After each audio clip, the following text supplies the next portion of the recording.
Hello, class. Welcome back. This is going to be the one lecture. It's going to be a long lecture for Thursday, April 23rd. I think that's the day. We're completely losing track here.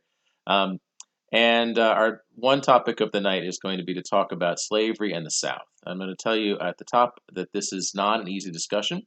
For a long time, historians really just ignored it because they didn't want to have to deal with it, or because they wanted to pretend that maybe slavery wasn't so bad. But obviously, we understand much better now just how terrible slavery was and how important it is to understand the history of our country. A warts and all understanding of the history of the country is important. So we're going to get into what's going to be some difficult material. There's at least one image in the PowerPoint for tonight's lecture that is going to be tough to look at. But it's important for us to understand it, so we're going to do our best. So, with that in mind, let's pick up the story of slavery and the South. And just I want to back up a little bit and just remind you that in the years after the American Revolution, that it looked like slavery might be on the decline. In the North, as some of you talked about in your essays for the midterm, in the North, most of the states up there got rid of slavery either right after the American Revolution or in the years following, in part because economically it wasn't as important to them, but also because of the ideals of the American Revolution seemed to not really fit the idea of a republic with slavery. And as in some small ways it looked like slavery might be chipping away in the South, um, it looked to some observers like slavery might fade away. And in fact, in 1808, when the Constitution allowed for Congress to ban the importation of new slaves, Congress did that with very minimal debate. At that point, the U.S. is no longer importing slaves from overseas, but continued to hold on to slavery. And so it seemed in some ways like maybe slavery was going to fade away. But that was not the case in large measure because of a change in what the main agricultural base of the South was. The South continued to hold on to plantations and therefore to slavery, but around the turn of the 1800s, the main emphasis of the plantation South shifted to cotton. The key thing here is that cotton, which is an ancient thing, it is a plant that's been grown since ancient times. The ancient Egyptians grew it, the ancient Chinese grew it. It's important textile for clothing, and therefore a valuable thing to be grown. Um, Cotton was not something that could be grown particularly well in the old plantation South because the conditions weren't right. Um, and also because cotton is very difficult to actually handle and to make sure that you don't spoil the cotton when it's actually at the harvest time. The hard thing to do is to separate the useful part of the cotton from the part that you have to either throw away or use just as seed for the next year. And a lot of the cotton product is spoiled if it's just done by hand. A key development was a very simple mechanical device called the cotton gin, which was invented in 1793 by a northern inventor named Eli Whitney. Whitney, his invention, which is very simple in hindsight, allows a fairly small number of people to do that process of separating the productive part of the cotton product, which can then be used for clothing, from the part that's either going to be thrown away or is then going to be the seeds that you'll use to grow the next year's crop. And once that cotton gin was developed, then the idea of growing cotton was more economically feasible. And then the other key thing is that as the country began to expand farther to the west, the states that began to be opened up in what at the time was the Southwest, although obviously it's not today as the country has continued to expand, but places like Mississippi and Alabama, parts of Louisiana, and especially then into Texas in the long run, um, those states have exactly the right conditions. The soil is right and also the climate is right. Cotton requires a pretty wet spring and summer, but a dry fall. And in many, many ways, the soil is rich, the climate is right, and cotton became the product that people began to grow on the plantations in those newer parts of the South. And as a result, not only did cotton take over the economy of the South, but it brought along with it an increased emphasis on slavery because the labor force required to manage a cotton plantation is, if anything, more necessary and more intensive than it was in the old plantations in the tobacco South, for example. Cotton is a very demanding product, requires a lot of work in those pre-mechanical era kind of days, and therefore, as Southerners began to expand into that deeper South, and as they began to grow cotton in a much larger way, they doubled down on the idea of slavery. And certainly, once cotton became their big product and their big moneymaker, the idea that had been at least discussed around the time of the Revolution that maybe they would give up on slavery, that idea is gone. Instead, what you begin to see is the development of a cotton belt that loops from some of the old South, but through that new South all the way basically to Texas once Texas got added in 1836. And if you want to map where the cotton is grown and where the slave population grows, those two places are the same. The so-called Cotton Belt is the slave belt. And by the time of the Civil War in 1860, it's clear that the majority of the slaves in the South are in that deep South band that is the Cotton Belt, the place where cotton is grown. And therefore, cotton is really the key to this story. And Southerners, therefore, did not begin to get rid of slavery, instead, became consistently and even more strongly supportive of the idea of slavery because their livelihoods, and especially the livelihoods of the richest and largest plantation owners, depended on it. So, what I want to do now is give you some idea of what life was like for the white people in the South, the slave owners, and then the other white folks in the South, and then spend the rest of the lecture talking about the lives of the slaves, because they are really the people in the story that we need to make sure that we spend a lot of time with. The white folks they have gotten their turn, and they're going to continue to get their turn. That's sort of the way history goes. But anyway, it's important for us to get some idea. So just first, basic numbers. In the early 1700s, in the colonial period, there were about 27,000 slaves, some in the north, but mostly in the Chesapeake and farther south of the early 13 colonies. That number had grown by the turn of the 1800s to approximately 1 million. And then in the 60 years after that, on the eve of the Civil War, the number of slaves in the country had gone up to 4 million. Remember, that was without any kind of numbers of slaves coming into the country from overseas. That was illegal after 1808. So that means that the number of slaves had doubled and doubled again, basically in 2 generations, purely through natural growth, as the slave owners are encouraging their slaves to expand the population because that meant more money for them. So slavery didn't decline. Slavery continued to grow, and the entire livelihood of the South is basically predicated on that. A key part of this story is that Southerners are very mobile in this period, and the story of the country as it's moving from east to west is very much in the South as well, because Southerners are moving into those new states. So you get your Mississippi and your Alabama as people are moving out of the Carolinas and are moving out of Georgia, and eventually they're getting to Texas. And as they're going, they're coming to new land and developing large plantations. If you have money in the South, you're either investing it in one of two things. You're investing it in land to grow cotton, or you're investing it in slaves to grow the cotton for you. And that's it. That's the way the Southern economy basically works. A key thing to understand, though, is that slave owning was not as common as you might think. The typical Southerner does not own any slaves at all. And in fact, most slave owners don't own that many slaves. So in the South, the vast majority of the white people in the South either own no slaves at all or own only maybe one or two, and are basically small farmers. But there are some slave owners who own large plantations who are the dominant people in the South, and their dominance is going to be economic and political and cultural.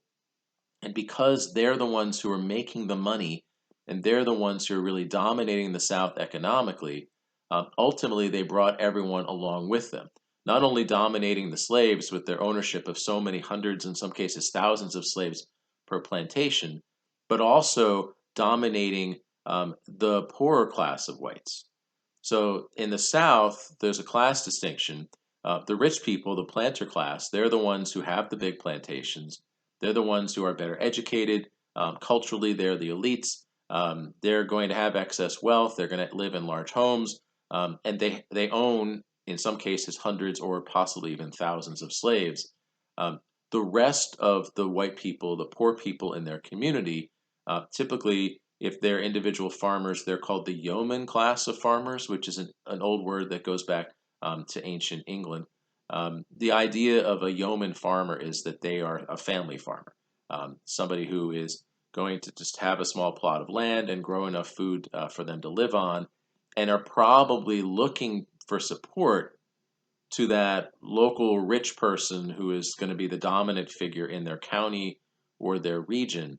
The yeoman farmers are going to need to get jobs from those people. The yeoman farmers are going to need to get political support from those people. Um, and what happened is that an ideology that supported slavery grew to the point where all white people in the South felt completely invested in the idea of slavery, even though the vast majority of the white people really didn't personally own slaves. There's a lot of ways that this happens, but ultimately, the ideology of race that was commonly shared among the classes is that no matter how bad you are, no matter how poor off you are, no matter how bad things are for you, at least you're not a slave. And having a class of people below that helped unify the white people against the slaves. There were ways in which, and we'll hear some examples of them as we go further through the lecture, there were ways in which the poorer white class of folks who may not have themselves owned slaves were included in and supporting directly the slave system, even if they themselves were not going to make any money off of what the labor of the slaves are doing. So, theoretically, poor white people and poor black people could have had things in common and could have worked together. There's not nearly as much of that as there could have been because the ideology of race and racism really linked together the white classes who otherwise didn't have a lot in common, and united them against the slaves and in support of keeping the slaves completely in the least powerful position that you can find in the South. Um, Another thing that's worth talking about, and some of you may have seen some movies about the South recently, those movies tend to be much more negative about the history of the South and the history of the plantation days, which is good. It's about time that we turn that around, especially the popular culture. But when I grew up, um, I wasn't around when it first came out, but people of my generation, they all watch regularly reruns of Gone with the Wind, which is a classic American film based on a classic American book, but they're classics in the sense of they're epics, but really historically they're not very realistic, and their ideology is not something that anybody should be proud of, because both the movie and the book that it's based on really are predicated on the idea that those were the good old days, back in the days when we had the plantations in the days before the Civil War. Man, those are the good old days. In the movie and in the book, the slaves all seem so happy. They're so thrilled to be slaves. Oh man, that seems like that, good old days for them too. And of course, that's nonsense. But people would watch the movie and probably still today, believing that those were the good days and things went terribly wrong when the Civil War came and the Yankees came and destroyed everything. And poor Scarlett O'Hara doesn't have her plantation anymore and actually has to work with her hands, the poor gal. So that movie is an example of a stereotype. It's kind of a myth about what life was like for the Southern women. And so it's good for us to talk a little bit about gender and the role that gender played among the white people of the South as well. Because the Scarlett O'Hara story is an outlier and really not realistic at all. Even rich white women had a very difficult time of it in the South because they were completely policed and not really allowed to do anything. They had very, very little control over their lives. And that has to do with that same racist ideology that underpins the South, but it has also a lot to do with sex. Um, Specifically, the dirty little secret of the South, and something that Southerners really never want to admit. Certainly, they never want to admit to people outside of the region, but they never really want to talk about themselves, is the fact that slave owners, especially in the big plantations where they own dozens, hundreds, or even more of slaves, slave owners had nothing stopping them from doing things to the slave women that were obviously would be described as rape. And that is a common, unfortunately, terribly, tragically common thing that's happening throughout the South, as there is really nothing other than one's personal feelings to stop any white man from sexually assaulting any slave woman. And it's happening commonly enough that, of course, the results of that action, which is completely without the woman's choice, is sometimes going to be children. The thing about a child who is born of a white father and a black mother is that depending on the genetics, that child may look more like the father than the mother. The official rule, the law of slavery, is that status follows the mother's status, which means that a child born to a slave is by definition legally a slave. However, if sometimes the child looks more like the father and is therefore light skinned, when they get older, those children, as they get older, might be able to pass themselves off as white. And indeed, sometimes that did happen. There were mixed race people in the South who either tried to get away from where everybody knew them and then pretend that they weren't slaves or that they weren't black, or tried to get to the North or get to the big cities or whatever. And as a result, knowing that that was true, there's a real obsession in the South about racial purity and questioning the racial purity of strangers and of people that they didn't know. There's a big, big obsession with this because somebody comes to town, moves in or whatever, and if they don't look exactly chalky white, um, then the neighbors are going to have in the back of their mind a question of, can I really trust this person? Is this person truly who they say they are? That obsession with racial purity then leads to an obsession with the racial purity of the actual white families.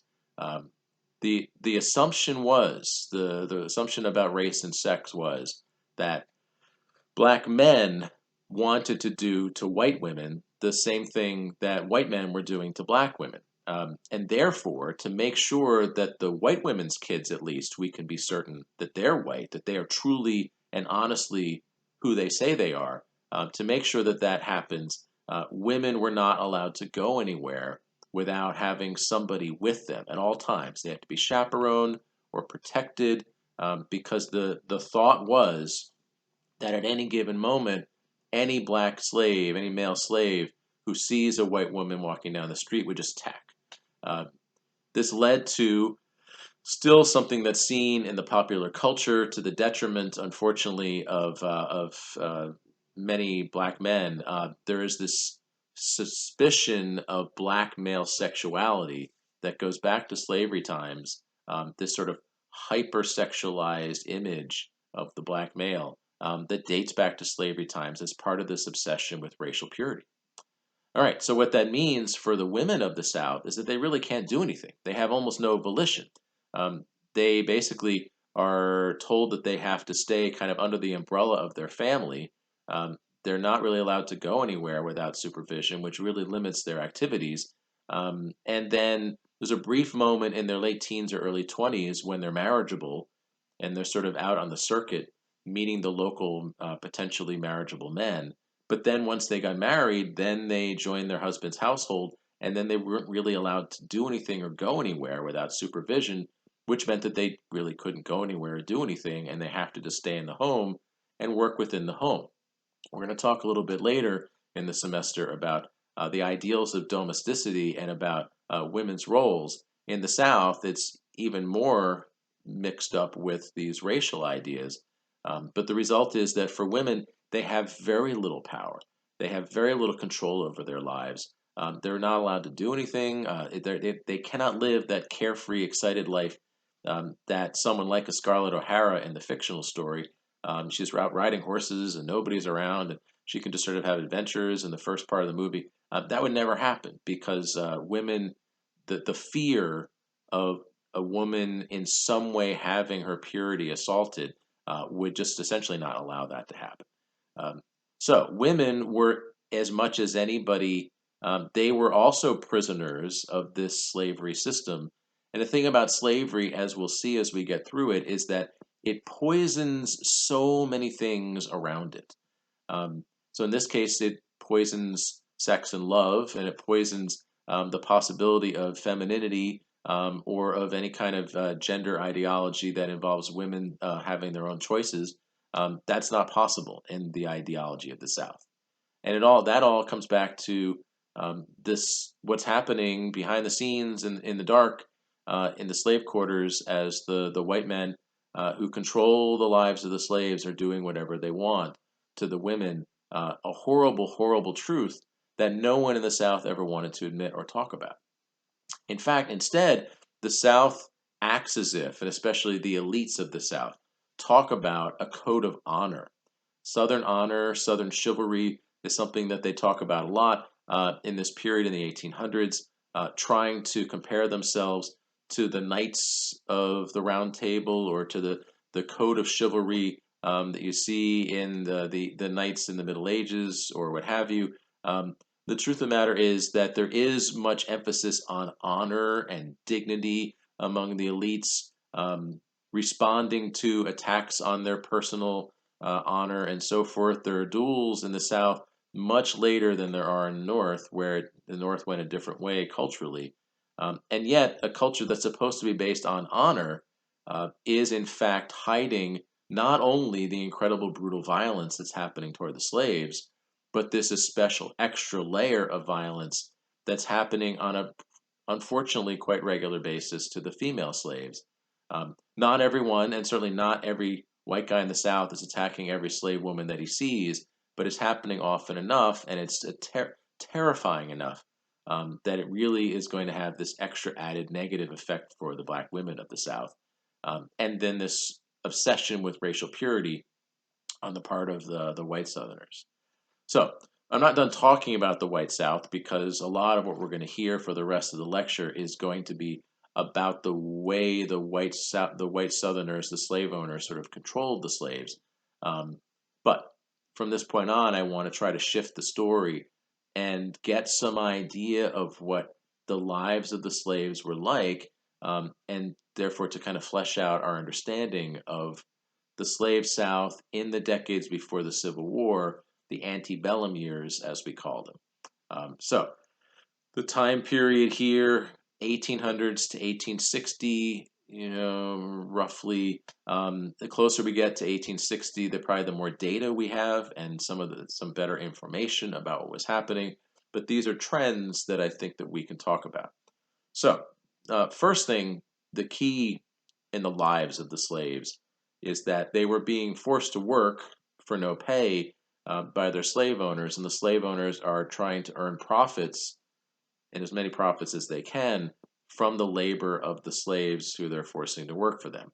And the South's economy was profiting on agricultural work, and most of that was cotton work.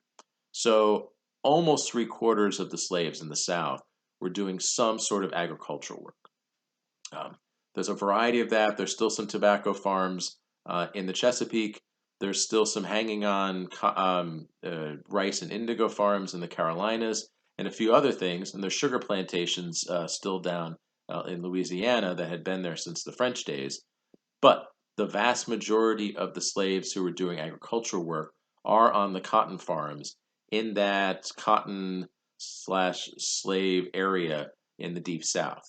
So, of the three-quarters of slaves who did agricultural work, almost three-quarters of them are working in the cotton plantations. And the key thing to understand here is that although the vast majority of white people were not slave owners, and therefore it is a very atypical experience among the white population to own slaves and certainly to have a big plantation, because those plantations that did exist were so large, the typical experience of a slave is to be on a plantation. So there are enough of those large plantations in the South where there are hundreds or even thousands of slaves that are owned by and whose labor is managed by an individual slave owner or a family of slave owners who are profiting off that labor. The result is you can have some examples where a slave owner may own a slave for that slave's entire life, and that slave owner may own so many slaves that they just never actually ever see that slave in the entire lives that they share together, because the slave owners really don't care that much. They just want to get the labor out of them together in the aggregate. Individual slaves don't generally matter that much to them. Okay, so if, as we just said, agricultural work, and specifically the work of cotton, is going to be the story of their lives, then we can use that to try to get some idea of what their lives were like on a regular basis. Okay, so one way to look at that is to look at the seasonal pattern, the kind of work that the slaves were forced to do. Because cotton is a seasonal, as a plant, as something that's grown, has a seasonal pattern to the work that's done. So in the spring, as basically as soon as the winter has thawed, which in the deep south it is fairly early in the late winter, um, then there's going to be the process of readying the fields for the planting.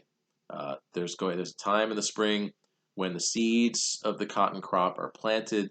This is a laborious task because they need to make sure that they're spread out in the rows and everything is separated just so that then each individual cotton plant isn't going to interfere with its neighbor, so that they can get as many growing cotton plants as possible when it comes time for them to come to fruition. So that's the difficult task of the spring. Then through the summer months, the cotton is growing, and it is a very, very difficult plant to keep alive sometimes. You have to worry about the climate and just sort of outside conditions that are outside their control. Cotton needs a lot of water, and so they're relying on rain, but you don't want to have too much water because especially in the early months, then that means that the seeds won't grow. You want to have sunlight, but if there's too much sunlight, then the cotton will wilt. And then there's other things to keep an eye out for. You have to make sure that there's pests that you keep away, and various other things that could potentially harm the cotton as it's growing through the late spring and through the summer. So managing and tending to the cotton during the months in which it is growing up to its peak all through the summer, that is also painstaking and labor-intensive work. But then the real peak of the year comes in the fall, because the fall is when farmers make their money. Whether you're an individual farmer who just grows whatever food you grow and then maybe sells a couple extra tomatoes in the farmers market, all the way up to the big cotton plantation owners who may have thousands and thousands of acres, the key is that in the fall their harvest comes in.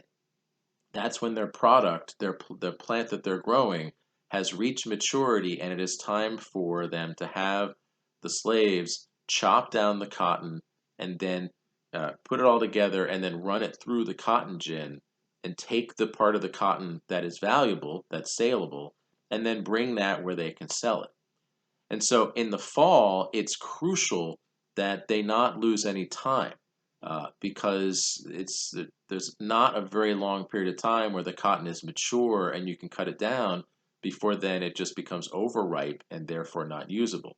And so there's always a time crunch in the fall, and there's a lot of extra pressure on the slaves to finish that job in the time necessary before some of the crop starts to fail.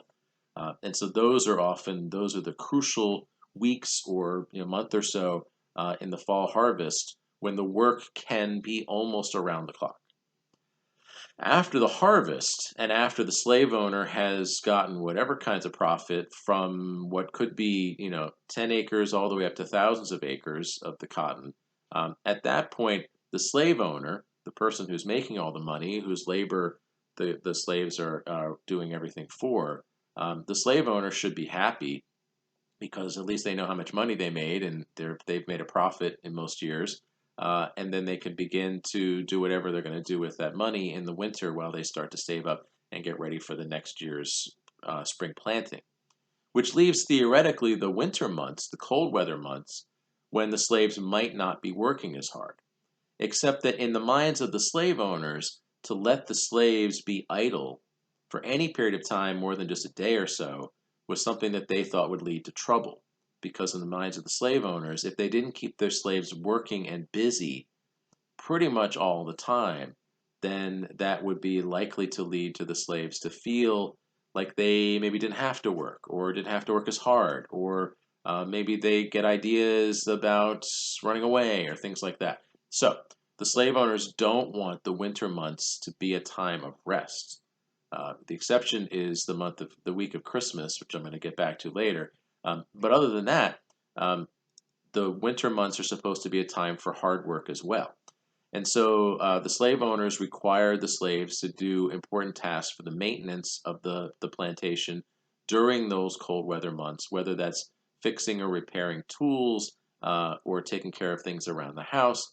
But a lot of that work in the winter months is to get more land ready for next year's planting, because the way most plantations worked, especially in the Deep South, as they're moving into parts of the South that had not been turned into plantations already, the plantation owners want to buy more land than they can use at first. What they want to do is buy a lot of land cheap, and the farther west you go, the cheaper the land is at first. Buy a lot of land cheap, and then have their slaves open up a certain amount of the land the first year and grow cotton on that. And in the winter months, then open up some more of the land so that the following year they can plant more cotton and make more profits. And then keep doing that so that eventually, over a period of time, you eventually have covered as much of your plantation as you can with cotton. But that's a long-term process. And if you have succeeded in growing cotton on all the square acreage that you can possibly grow cotton on in your plantation, at that point, the rich plantation owner is thinking, I need to move, I need to sell out because I've maximized what I can get on this plantation. And so they're going to look for someone else to invest in that property in their mature plantation and move west somewhere farther, maybe next state over, where they can maybe start with twice as much land and then have the slaves begin this process again. So the winter months are going to be the months where the slaves are forced to clear the land. Of course, the soil is often frozen, and this is backbreaking work. What this requires is chopping down the trees and then pulling out the stumps. If there are any stones or any other impediments, those have to be removed, and then flattening the land as much as possible so that then the contours are such that it is easy to grow cotton on it when the spring comes. So, very difficult work as well. This is basically a 12-month cycle of incredibly hard, labor intensive work that the slave owners are forcing the slaves to do as part of this agricultural cycle. The one exception to that agricultural cycle is the sugar plantations of Louisiana. Um, in those plantations, the harvest, which does happen in the fall for sugar as it does for most plants, most crops, the harvest time is so backbreaking.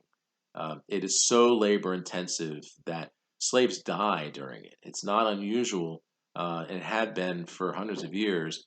The harvest time in the sugar plantations is just so physically demanding that to make sure that the slaves survive to start over again in the spring, the slave owners in the sugar plantations tended to let the slaves in the winter months have a little bit of physical rest, not out of the kindness of their hearts, but really because they don't want to lose their investment. If too many of the slaves die every year, then they have to buy more slaves, and the slave owners don't want to have to do that. They want to just have the same number of slaves or have the slave number of slaves they have grow because the original slaves they have children. They don't have to lose slaves, and it's not because they're nice to their slaves, it's because they're cheap, and they see their slaves as an investment. But that's the one exception. Other than that, it's a 12-month cycle of very hard work. Okay, another way to look at the cycle of agricultural labor is to look at the daily cycle, to get an idea of just what it was like to live on these plantations as slaves. The basic idea is the slave owners want to get as much labor out of their slaves as possible in every productive minute of the day. They don't have light bulbs, they don't have anything that can shine over the fields or anything like that. So really the story is the daylight. And so all daylight hours is important to the slave owners. They need to make the slaves work in it. So uh, the slaves are awakened in their quarters usually about a half an hour before daylight. In the warm weather months, that's quite early because, of course, the sun comes up very early in the summer. And then the slaves are brought out to the fields, to the part of the fields where they're going to be working for the day, so that they're getting there basically right around the time the sun comes up, eat their breakfast there in the fields, and then get right to work. Again, the idea on the part of the slave owners is make sure the slaves are working as much as it's physically possible to work. And once you can see what your hands are doing, then you should be working. There was a lunch break in the middle of the day when the day is the warmest and it's hardest to work. That lunch break is not taken anywhere but in the fields. Basically, the slaves sit down where they are and they eat their food there for lunch. That food is food that's prepared in the slave quarters, the parts of the plantation where the slaves live, and then that food would be brought out by the older women who do that work communally, and then feed all the slaves in the various parts of the plantation where they're working at lunch. And then after that brief respite, which is really kind of a recharging of the batteries to make sure that there's enough energy for the work of the afternoon, then the slaves are put back to work and are going to work in most cases until the sun goes down. And again, in the summer months, you can imagine, I mean, that means, many, many hours of work, certainly to dinner time and then sometimes afterwards. Dinner is usually eaten back in the slave quarters in individual families, but in the time of the harvest, when the work is so incredibly backbreaking, when the slave owners are desperate to make sure that things keep moving as quickly as possible, in those months of the year, then even dinner would be eaten out in out in the fields, and then the slaves would only really get to go back to their slave quarters when the work is done, which might only give them a few hours of rest. Therefore, the slaves are really working very hard. Um, and slave owners typically tend to ignore this fact and try to figure out ways to show everybody else, especially once there become some critics of slavery, that they don't think their slaves are working that hard at all. And so, one thing that they point out is they think their slaves are working about as much as a regular farmer does. And therefore, what's the big deal? They're just basically farmers. They're just working out in the fields doing the work everybody else does. And there have been studies of this. And so the typical number of days that the slaves of the South worked every year, they're physically out in the fields, is roughly about 280 days a year. Sundays are a day of rest.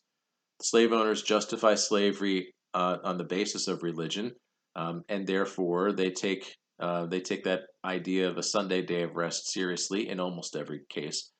So Sunday is almost always a day of rest. There are other holidays, and there were days when the weather just simply didn't make it possible for the slaves to work. And comparatively speaking, that's about the same number of days of work per year as a typical average farmer in maybe one of the northern farms in somewhere in the Midwest. And so the slave owners don't have that data, but they have sort of a rough idea. And they told critics of slavery that our slaves are working just as hard as you guys work on your farms up in the north. Obviously, there's a huge difference, though, because the slave owners are telling the slaves to do this work and forcing them, whereas the farmers of the North, no one is telling them to work. They are doing that work of their own volition. Somebody in the North, a farmer, no matter how hard scrabble their life is, um, they're making their own decisions, and no one is standing over them with a whip or the threat of even worse if they don't work. So even if the number of days or hours is approximately the same, the quality of the work and the conditions of the work make them really apples to oranges kinds of comparisons. Okay, another way to look at cycles in the lives of the slaves is to look at the life cycle in the lives of the slaves. And we have a pretty good idea of just sort of how one went through one's life living on one of these large plantations. And the first thing to say is that childhood is very short. First of all, most children really only get to spend a little bit of time with their parents because their parents, during the day, 6 days a week, are working either in the fields or in some other job that they have on the plantation, and really are only going to see their children on Sundays, or they're going to see them sort of at the very, very end of the day when, of course, they're exhausted. Um, Most childcare is actually done by some of the elderly women, those who were physically not strong enough to work out in the fields anymore, and then all the children are taken care of communally by the elderly women in the slave community. But uh, childhood did exist, but it's pretty short, it's pretty brief, because from the slave owner's point of view, they wanted to make sure that every slave understood that they were subservient. And so they want to train that idea. They want to teach to the slaves, and really that's the only thing they want to teach to the slaves, the idea that the job of a slave is to do the job of a slave. And therefore, as early as age 3 or 4, in some cases, slave children began to be given tasks to do. Not complicated things, or certainly not on the fields, nothing that's physically demanding, but simple things like going along in the places where the slaves had picked the cotton with a trash bag and picking up some of the refuse, or as messenger kids. Sometimes wealthy slave owners like to have one tiny little slave taught, who they would pass messages when they're ready for dinner. Send the message to the cook, let them know I'm ready for the next course, or things like that. It's supposed to be sort of cute, that you have this little slave child who is sort of at your beck and call. But in other ways, very, very small children were given certain kinds of jobs where it's not that important what they're doing, but it's important from the slave owner's point of view that they want to make sure that children from the almost the earliest age that they can remember anything will remember that their job is to obey, that their job is to work. By age 7, every slave on the plantation has some sort of a job, has some sort of job that they are required to do, where they are required to report, where they are required to obey, where they're required to learn internalize all of the things about what being a slave means, which from the point of view of the slave owner means do what we tell you. And by age 11, slave children, and at 11 you're a child still, very much so. But at age 11, the transition to working out in the fields, working out in those cotton fields with the adults, that transition begins by age 11. Because the slave owners see their slaves as an investment, and that investment has an expiration date on it. The number of years that any human being can do this incredibly hard labor, day in and day out, year in and year out, that's not going to last forever. And so this, from the slave owner's point of view, they want to make sure that the maximum physical capacity years, which are roughly mid to late teens to about 30, that those years the slaves are doing the work out in the fields at the highest possible speed they can get them to work. And therefore, in the years before they reach their physical maturity, the slave owners want the slaves to begin to work out in the fields where they can learn and pick up on the tricks and pick up on the rhythms of the work, so that when they're physically strong enough to keep up with their elders, they have been able to do it and they know what to do. By mid-teens, everybody is expected to carry their weight because they are treated at that point as an adult, as physically part of the labor force. As I said, the slave owners are thinking of these slaves as an investment, and it's a time-sensitive investment because they know they have X number of years where they're going to get full physical capacity from the slaves.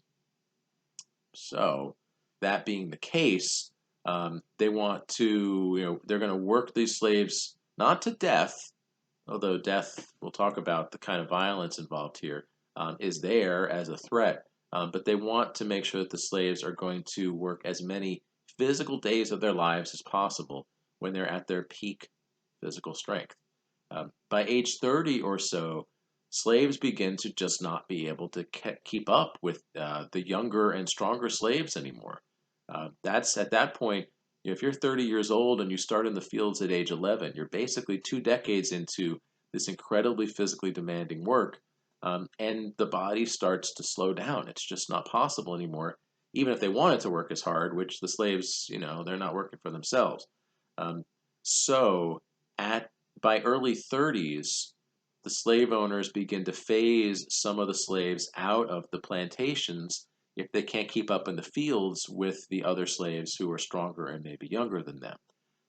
And you begin to see a transition that is basically fully complete by age 40. 40-year-old slaves are more common than we think, um, because, yes, we do know that the lifespan of a slave is actually fairly small. Um, there are studies that show that the average lifespan of a slave is 36 years, and therefore to get to age 40 is not as common as it is today by a long shot. Um, Slave owners would point out, though, that that's about the same as it is for white people, and in fact, that's true. The average white person in the U.S. lives to about late 30s, early 40s, and in some places, in some of the big cities, like New York or New Orleans or places like that, the average lifespan is way shorter than that. Those numbers are horrifying.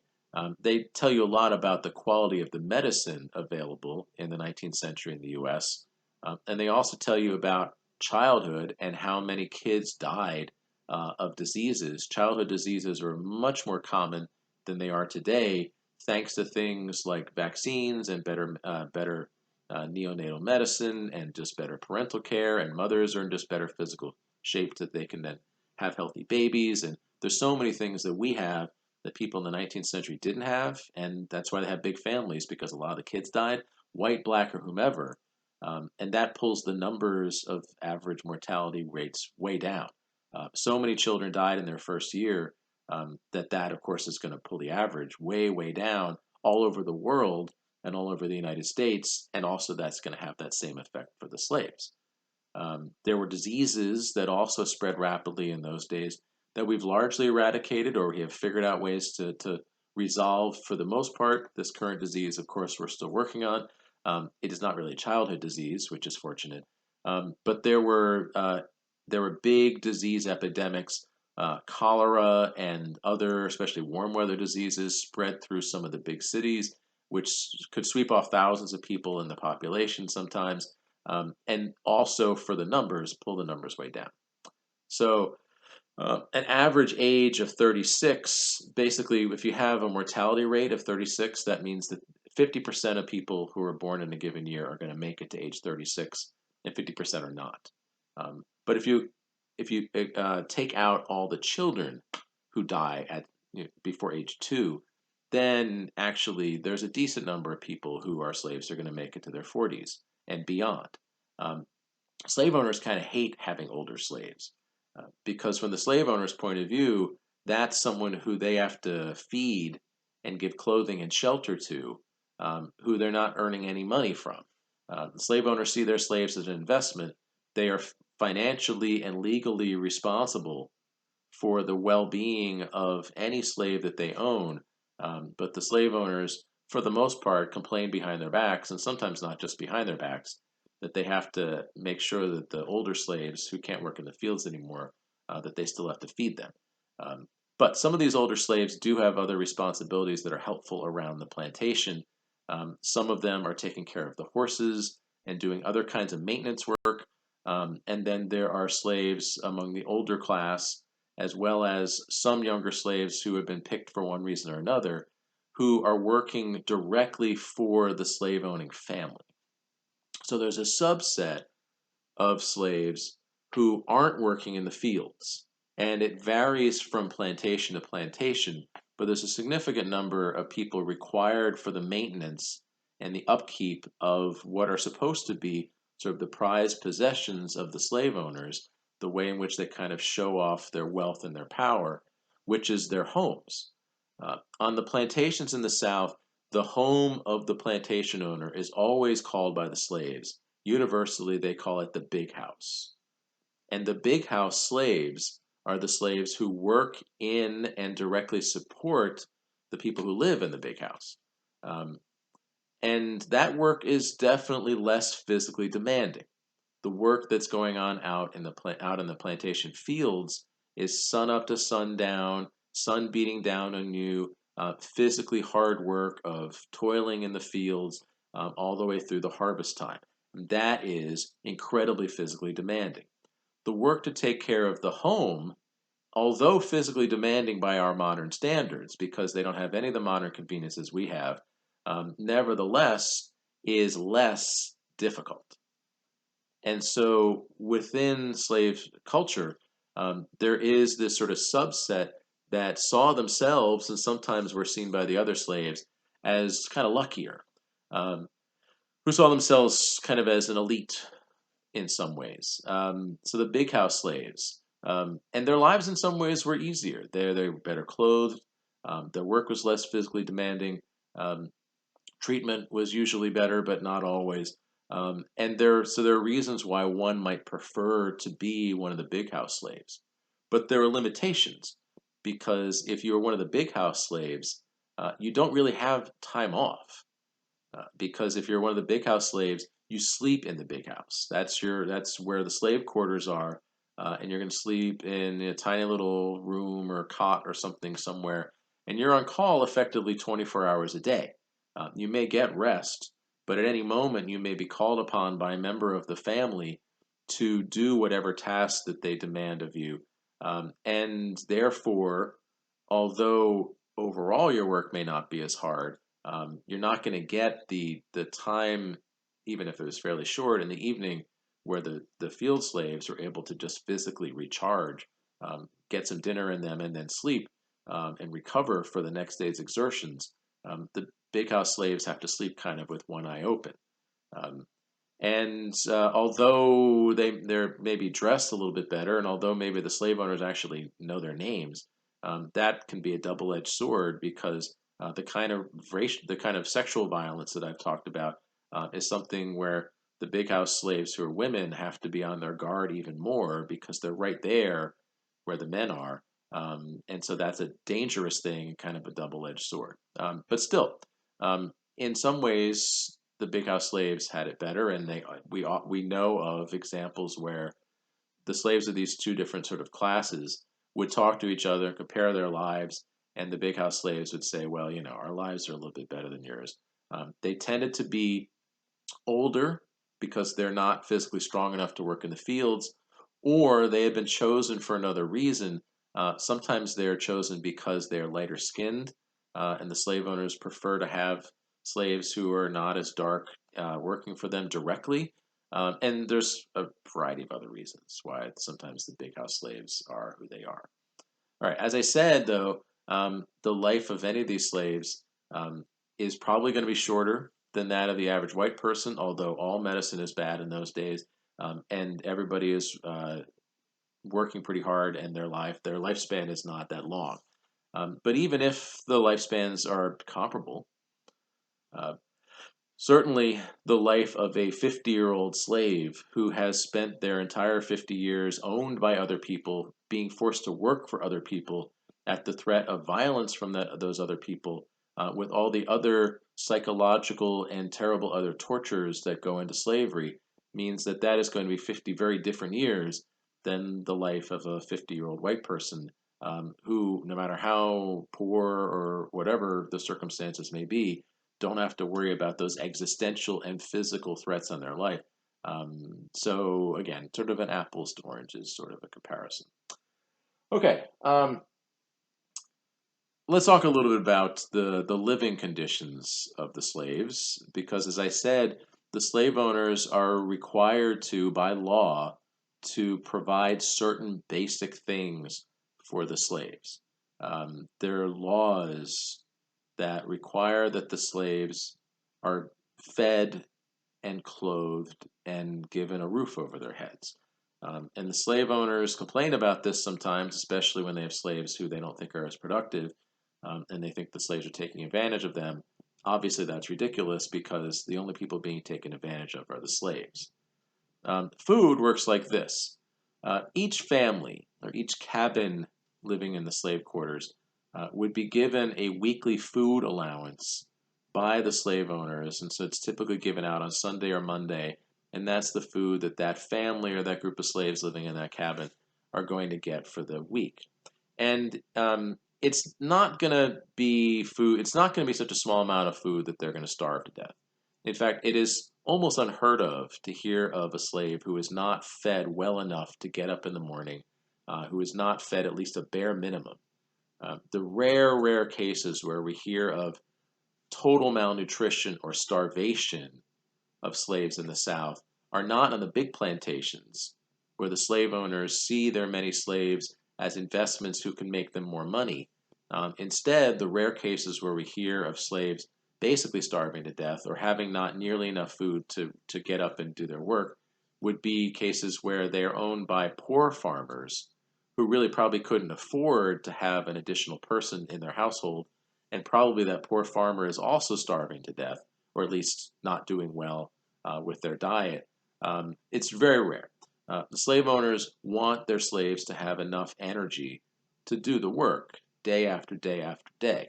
And so that food allotment, if it's managed properly, is going to be enough to live on. The food that's allotted to the slaves is typically a combination of pork and corn. Those are the two staples.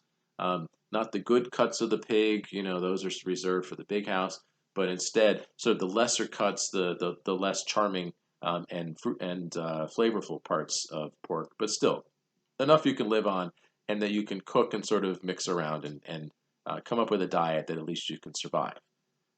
But given the caloric demands that are being put on the slaves' bodies every day, every week, every year, what we do know is that although this diet that's being presented to them by the slave owners each week is enough to live on, it's really not enough to thrive.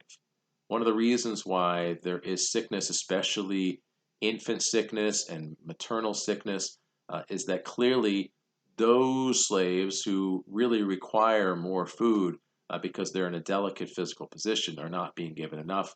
Um, but really, what's going on here is that the slave owners are taking advantage of the slaves in a different way. So, as I said, Sunday in the weekly cycle of these agricultural lives, Sunday is supposed to be a day of rest because in the Christian calendar, Sunday is the Lord's Day, the Sabbath day, when all the slave owners go to church, and they're hoping that their slaves at least spend some time thinking about their religion as well. Um, but the slave owners at the same time have this real fear that if the slaves are kind of allowed to have some time off, that idle hands will lead to them doing bad things. And so, in front of each of the slave quarters, each of the slaves' families' homes, usually have a small plot of land next to it or in front of it that is understood as the responsibility of that particular family or the people living in that particular small home. Um, the expectation is that that family will grow a garden there. And in theory, the food that's grown in that garden will be to supplement the food that's given to them. So to grow vegetables that will then be mixed in with the corn and the pork that they're already given to add for flavor or whatever.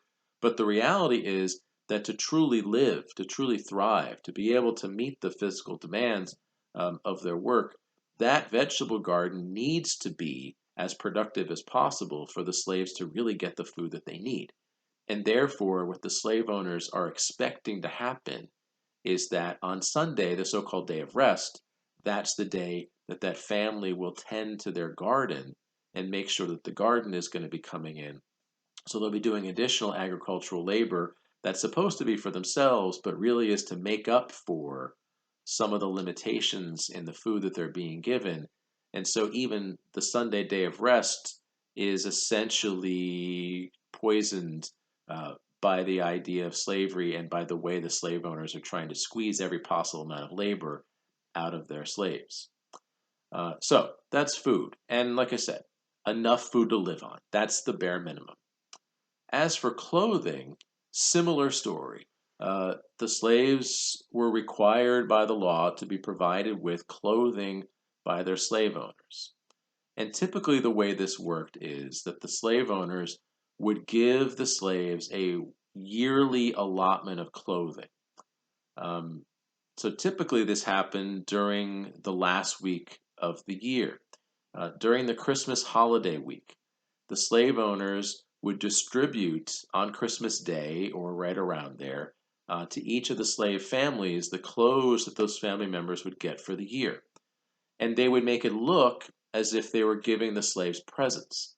They would make it look as if they were being generous, when in reality they were legally obligated to give these clothes to the slaves. And of course, if the slaves had no clothes, then they would not be able to do the work out in the fields because their injuries and the problems with the sun and everything else that could possibly happen would be a problem with the work that the slave owners want the slaves to do. So they try to make themselves look like kind of a nice Santa Claus, but the reality is they're required to do this, unlike Santa Claus, who, as far as I know, is not required to do anything. So the clothing allotments that the slaves got in a typical year, and this is going to last them for a year. There's been studies that have been done where historians have looked at some of the records. And so a typical annual allotment of clothing would be a hat, a pair of shoes, four shirts, and a couple of pairs of pants. And that would do it. That's going to be enough for that slave for the year. Now, what happens if the shirt gets torn? Then you mend it, or you have a torn shirt. What happens if the shoes wore out? Well, then later on in the year, you don't have any shoes. What happens if the pants get torn? And obviously, they're going to tear a lot from the kind of work. You mend them, or eventually you're in rags. Um, Notice the kinds of clothes that you might be wearing that I didn't list there. The idea of any undergarments or anything beyond the bare minimum of clothing is certainly something that no slave owner would consider giving to their slaves because they don't want to spend the money on it. And the clothes that the slave owners purchase for their slaves, is always of the poorest, cheapest quality, because although they're legally required to give their slaves clothes, and although the slave owners are always complaining that the slaves look like a mess because it doesn't take long for their clothes to get torn or messed up, and so the later in the year you get, the more likely they are to basically be wearing rags. The slave owners always mock their slaves for how they look, when the reality is that the slave owners have made that happen by forcing them to do work where they're going to get their clothes all messed up, giving them not very many clothes and therefore few options, and also giving them clothes made out of poor quality material. Um, in fact, there is a subset of the textile industry. One of the things that's happening in the early stages of industrialization that we talked about last class, where there are textile factories, early factories that are developing up north, in places like Massachusetts and other parts of New England, where this is becoming something that they're starting to do in larger and larger numbers. There was a subset of that textile world that was specifically designed to make the clothes that would then be sold to the slave owners that they would use to clothe their slaves. And the kind of cloth that slavery clothes were made out of was a specific kind of cloth called shoddy. The word shoddy still exists. You might hear it every now and then when people are complaining about the poor quality of something that they bought in a store. They might say that it was shoddy merchandise. And that goes back to these early textile phrases. Um, Shoddy is a clothing term that basically means the leftovers in any particular clothing venture. So, at the end of any given day where people are making shirts or pants or whatever, there's going to be sort of baskets of scraps.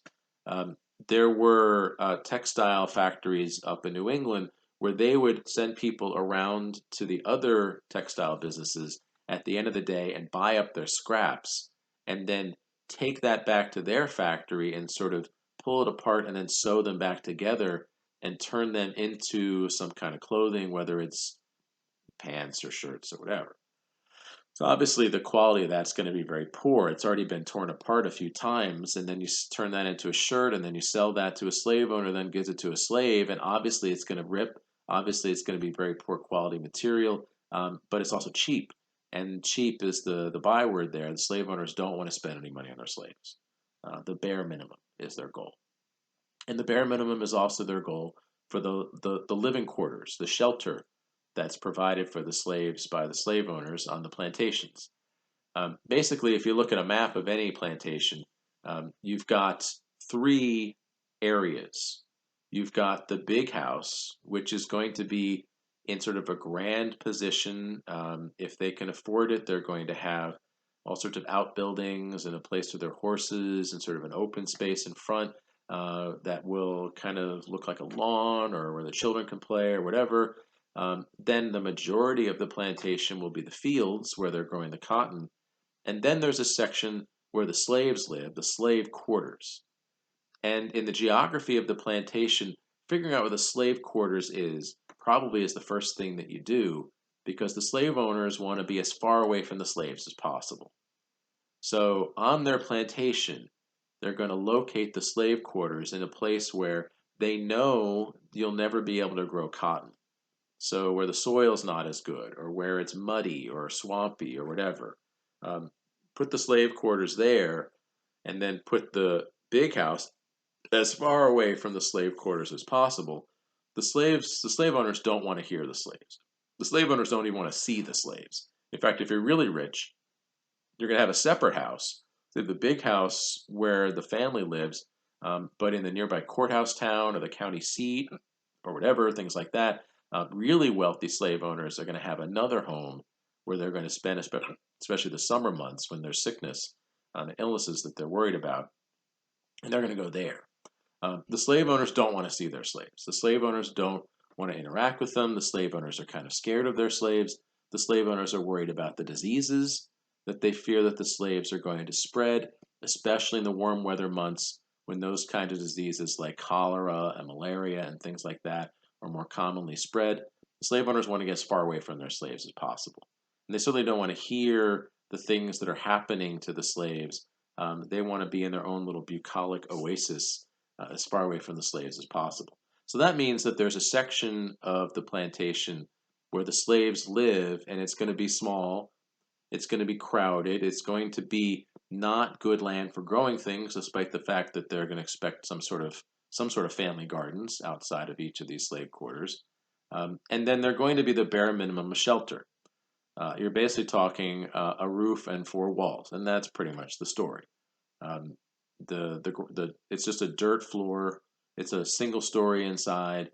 There may be windows, but probably not. There's probably a door, but maybe not even a door. Inside will just be straw, pretty much. And then anything beyond that, if the slaves themselves want to build up the individual slave quarters, they can in their free time, I guess, after they're done in the field 6 days a week, or during what's supposed to be the day of rest.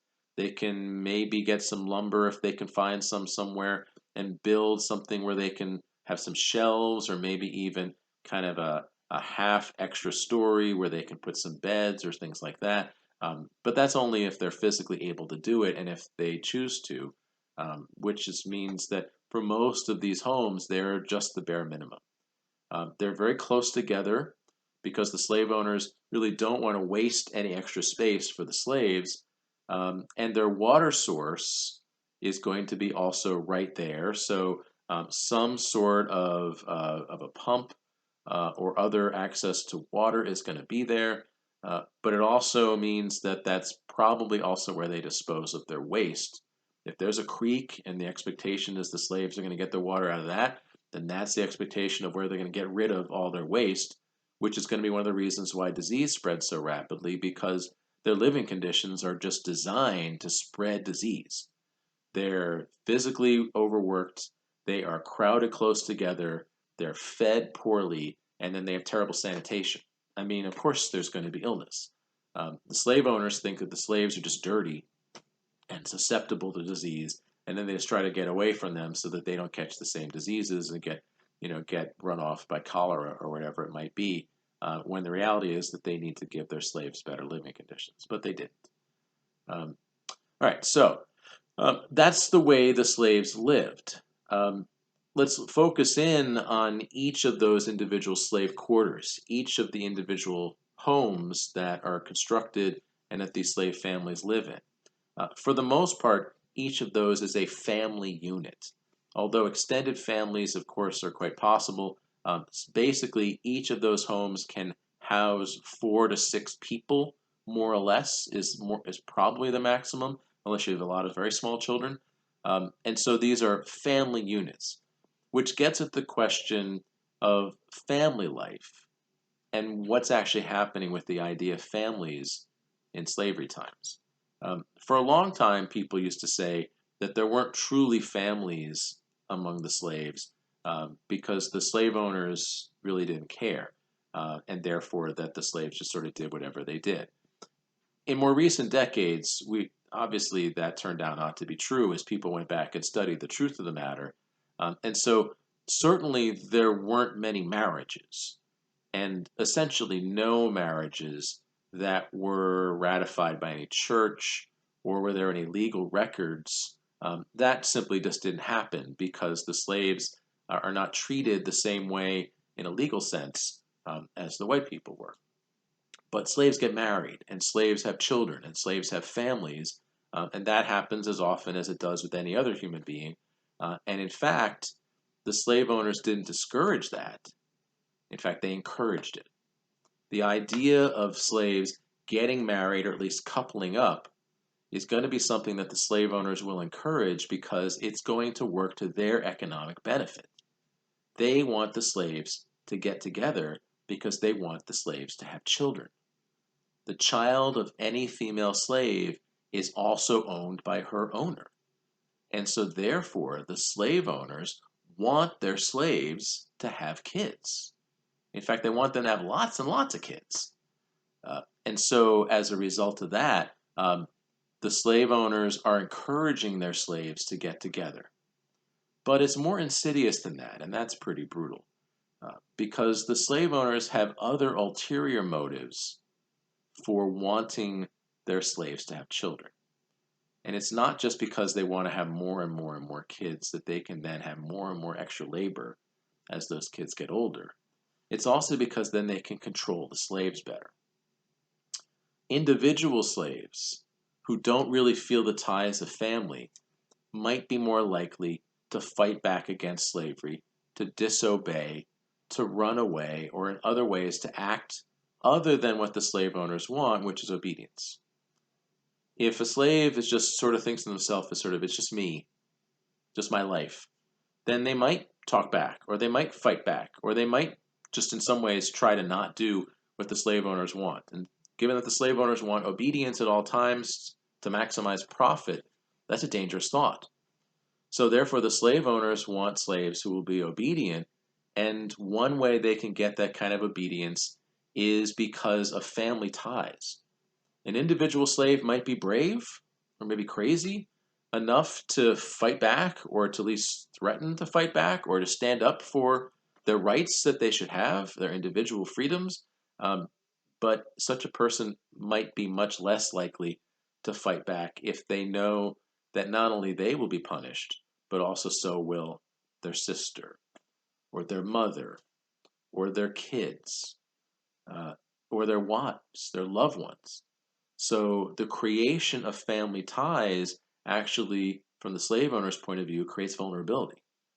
It makes it possible for the slaves to be managed out of the fear not only of what's going to happen to me, but of what's going to happen to the people that I love. And also, the more extended the ties are of the bonds of love and community that are created through family, the harder it will be for slaves to get away. An individual slave might be able to plan to get away and might even be able to get away, at least for a while. And we'll talk about runaway slaves a little bit later. That might be possible, and certainly they can look for their opportunities and perhaps find them from time to time when someone's looking the other way and whatever. And they might be able to get farther because they're on their own. They just need to feed themselves. They have possibilities. But if you have other people who are relying on you or who you need to take with you, then you have a lot more planning to do. The logistics are much more difficult. If they're children, you can almost forget it because children are going to be much, much harder to manage if you're trying to get away and out in the woods or wherever it may be. And therefore, the existence of family ties will also make runaway slaves less likely. So in that way, this is also a way for the slave owners to control their slaves and to make the kind of behavior that they think is dangerous less likely.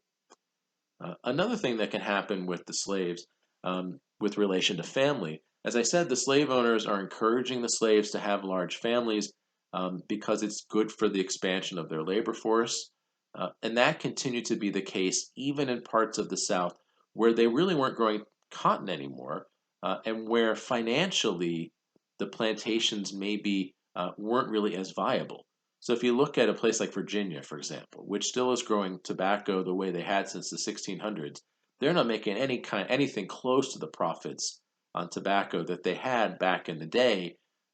Instead, the real profits of the older parts of the South, especially a place like Virginia, is in their excess labor. There is an internal slave trade that's going on from the older parts of the South where there may be more slaves than they really have work to do, to the newer parts of the South where they're opening up new land and where slave owners are desperate for more labor. And part of what's happening in the economy of the South is the sale of human beings. It's happening all the time, but there's especially a thriving internal network of a slave trade from the older, more established parts of the South to the deeper South and the western part of the South. Given that the South doesn't have the canals and the railroads that the North does, most of that longer distance transportation of the slaves is happening along the waterways, which leads to a term that you still hear today, to be sold down the river. Today, that's a phrase that means that somebody did you wrong, that somebody who you trusted um, messed with you or went behind your back. Well, in slavery times, one of the greatest fears that any slave would have was that they're going to be, or one of their loved ones, would be sold down the river, literally sold, physically sold, separated from the rest of the family, and sold by the slave owners to some distant place far enough away that they would never see their family members again. The river networks are the things that connect the South, and the worst possibility there, the biggest river in the South and the most important river in the South, is the river that splits North America in half, the Mississippi River. If you get sold down that river, or if you get sold in the direction where you wind up in the commerce of humans that is then going all the way down the Mississippi, well, then at the bottom of that river is Louisiana, where those sugar plantations, where sometimes they have 30% mortality rates in a given year, those are at the bottom of that river. And that seems like a death sentence.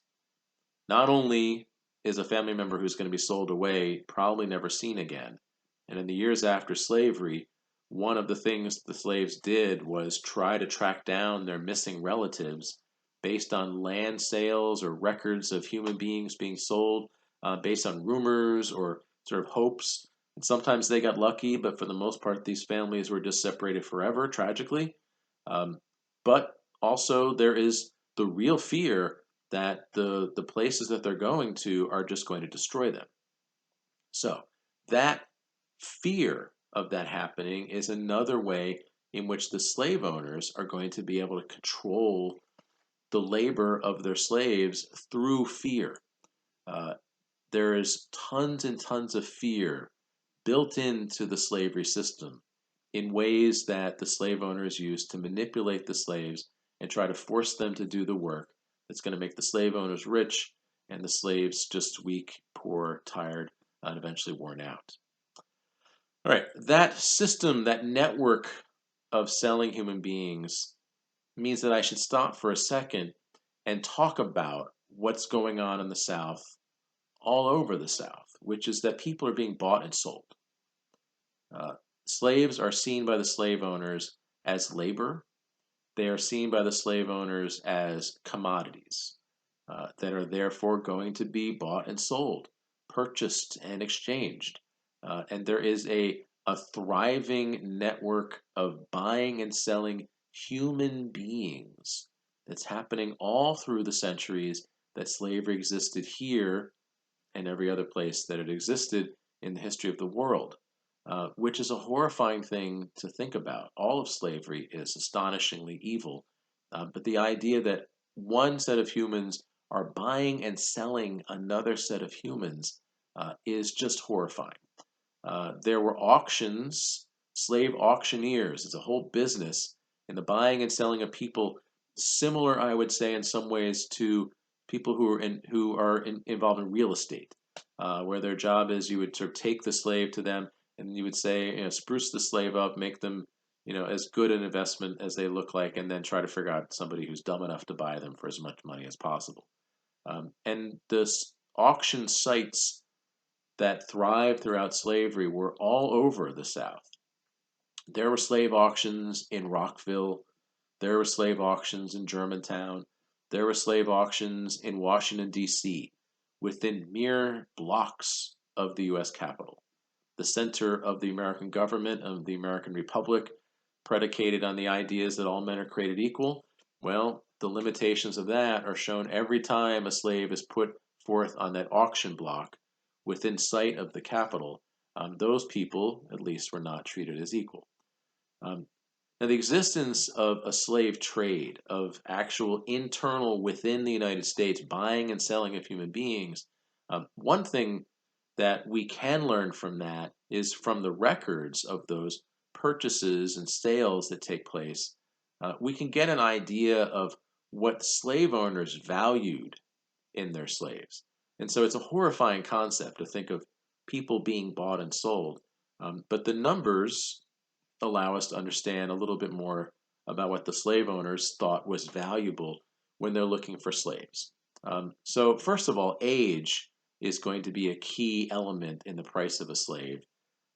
Essentially, the price of a slave went up until peaking in the early 20s. Probably after 25 or so, then the price of a slave would begin to decline, no matter what other factors, physical strength or whatever, because the number of years that that slave still has in front of them when they can be productive field slaves is going to decline a lot once you get into the 20s. Whereas in the teens and up to about age 20, you have a decent number of years left, and so therefore there's more value. Um, the idea of a slave owner who's at an auction buying a slave who's 40, it's not going to happen. With very rare exceptions, that would be sort of just a throw-in, maybe a package deal. You buy two strong young people, and then as part of the package, this other older, more broken down, my age slave. And any slave my age would be way over the hill, terrible. So, another factor is gender. If in your mind the strongest slave and therefore the most valuable slave is the male slave, I congratulate you on your sexism because that's not at all the case. Although physically, male slaves may be stronger than female slaves because there is a little bit more overall average physical strength for men than overall average physical strength of women. That's not the only part of the story because slave owners are thinking about their slaves as investments, and they're thinking if they buy a woman, they aren't just buying her, they're buying her kids. So yes, age matters and physical strength matters, but gender is going to be an important calculation. If you have two slaves who are roughly the same age and roughly the same peak physical condition, if one's a man and one's a woman, the female slave will definitely be more expensive in the horrifying calculus of slave auctions, because purchasing a woman means that you might get not just her, but one, two, four, eight children, and then grandchildren, and the sky's the limit. So therefore, as an investment, that's only how the slave owners are thinking of the slaves. Women will fetch a higher price. There are other factors that might tinker with the price. Physical strength, of course, is going to be one of them. But there are other things that may make the price go down. You may be weaker, and that may make the price go down. But also, if you have a reputation, slaves who have in some way acted up, a slave who has a reputation for speaking back, or for not following orders, or for not being good at following orders. Slaves who do things that the slave owners don't like drinking or spending their leisure hours in activities that might make them more independent, like having a dog and going hunting or fishing or things like that. That always scares the slave owners, and it makes the slaves have a reputation that they're too independent. Um, and so a slave with that kind of reputation, their price would be lower than someone else who kind of looks the same as them, might be physically as strong as them or the same age, because reputation matters. Because the slave owners, they're looking to buy people who they can force to do whatever they want. They don't want to have an argument. They want to just sort of slide this person in as another cog in the wheel and then not have to think about it anymore. Because they're not thinking about the slaves as people. They're thinking about the slaves as investments and only investments. That's the only thing that matters. Okay, what I want to talk about now is to give you some idea of sort of the interactions between the racial groups of the South, and look at the way the slaves were managed on a day-to-day basis in the South and try to tease out how that works. On the plantations, and so this is talking about the big plantations. The smaller farms and the places there aren't slaves, this is not really relevant. But on the big plantations, which is really the lives of most of the slave owners really don't see their slaves, and the slaves don't see the slave owners. Instead, the slaves every day are told what to do and are managed by people whose job are called the drivers. And again, there's a phrase that comes down to today, the slave driver. It's a great reggae song from the 70s about the same title. The idea of a slave driver in modern language is it's a boss or a manager who really pushes their people really hard. Uh, and it comes back from the slavery days. But the reality is that I hope that no one has ever had a boss or employer who treats their employees today the way the drivers back in the 1800s treated their slaves, because the driver's job is to force the slaves to do the work, and they're holding a whip and they're going to use violence or the threat of violence to do it. The way work was organized on the slave plantations in the South is that a group of 4, 6, maybe 8 slaves would work together as a team, kind of a work gang. Um, and they might be consistently working together, or they might be mixing and matching different times of the year or from one year to the next. But that's roughly the size of each group. Each gang of slaves is going to be given a specific task to do every day. So all the slaves are taken out to whatever section of the fields they're working in the morning. They have their breakfast as the sun comes up, and in that morning time, while they're eating, they're being divided up into the different work gangs for the day and told what their job is. What are they going to do for that day? And each of those work gangs will be directly supervised by a driver. The driver's job is to make sure the slaves finish that task. And the task is going to be a difficult task. It's not going to be something that the slaves can just sort of lollygag through or finish by noon or anything like that.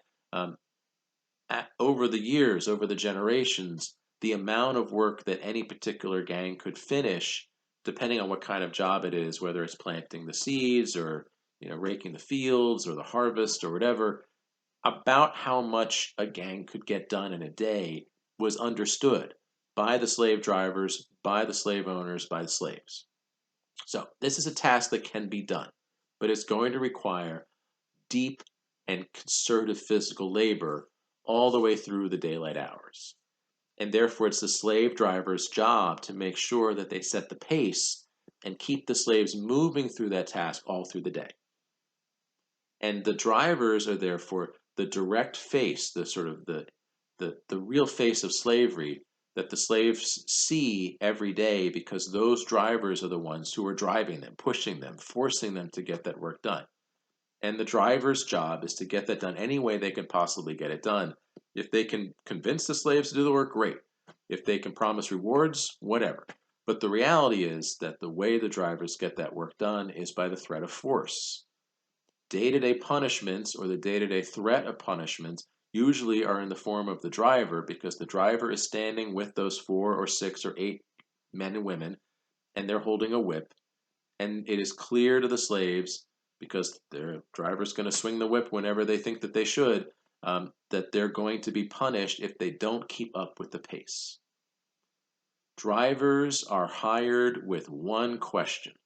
If there's an opening on a plantation and the slave owner is looking for a new driver and somebody shows up and applies for that job, the job interview is very short. Are you good with the whip?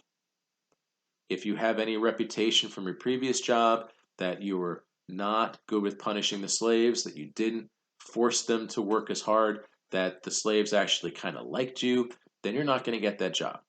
The drivers are supposed to be the meanest, they're supposed to be the roughest, they're supposed to push the slaves as much as they can go to finish that task. And they're going to use violence, and they're going to use violence all day long. That whip is going to be cracking.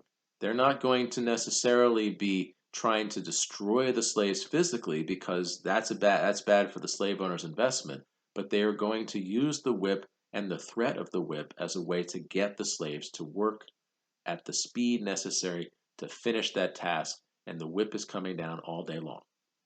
Violence is inherent in slavery. On a day-to-day basis, there is tremendous violence that is happening or that is potentially going to happen at any given time. Nobody is protecting the slaves from that violence because it is part of their day-to-day lives.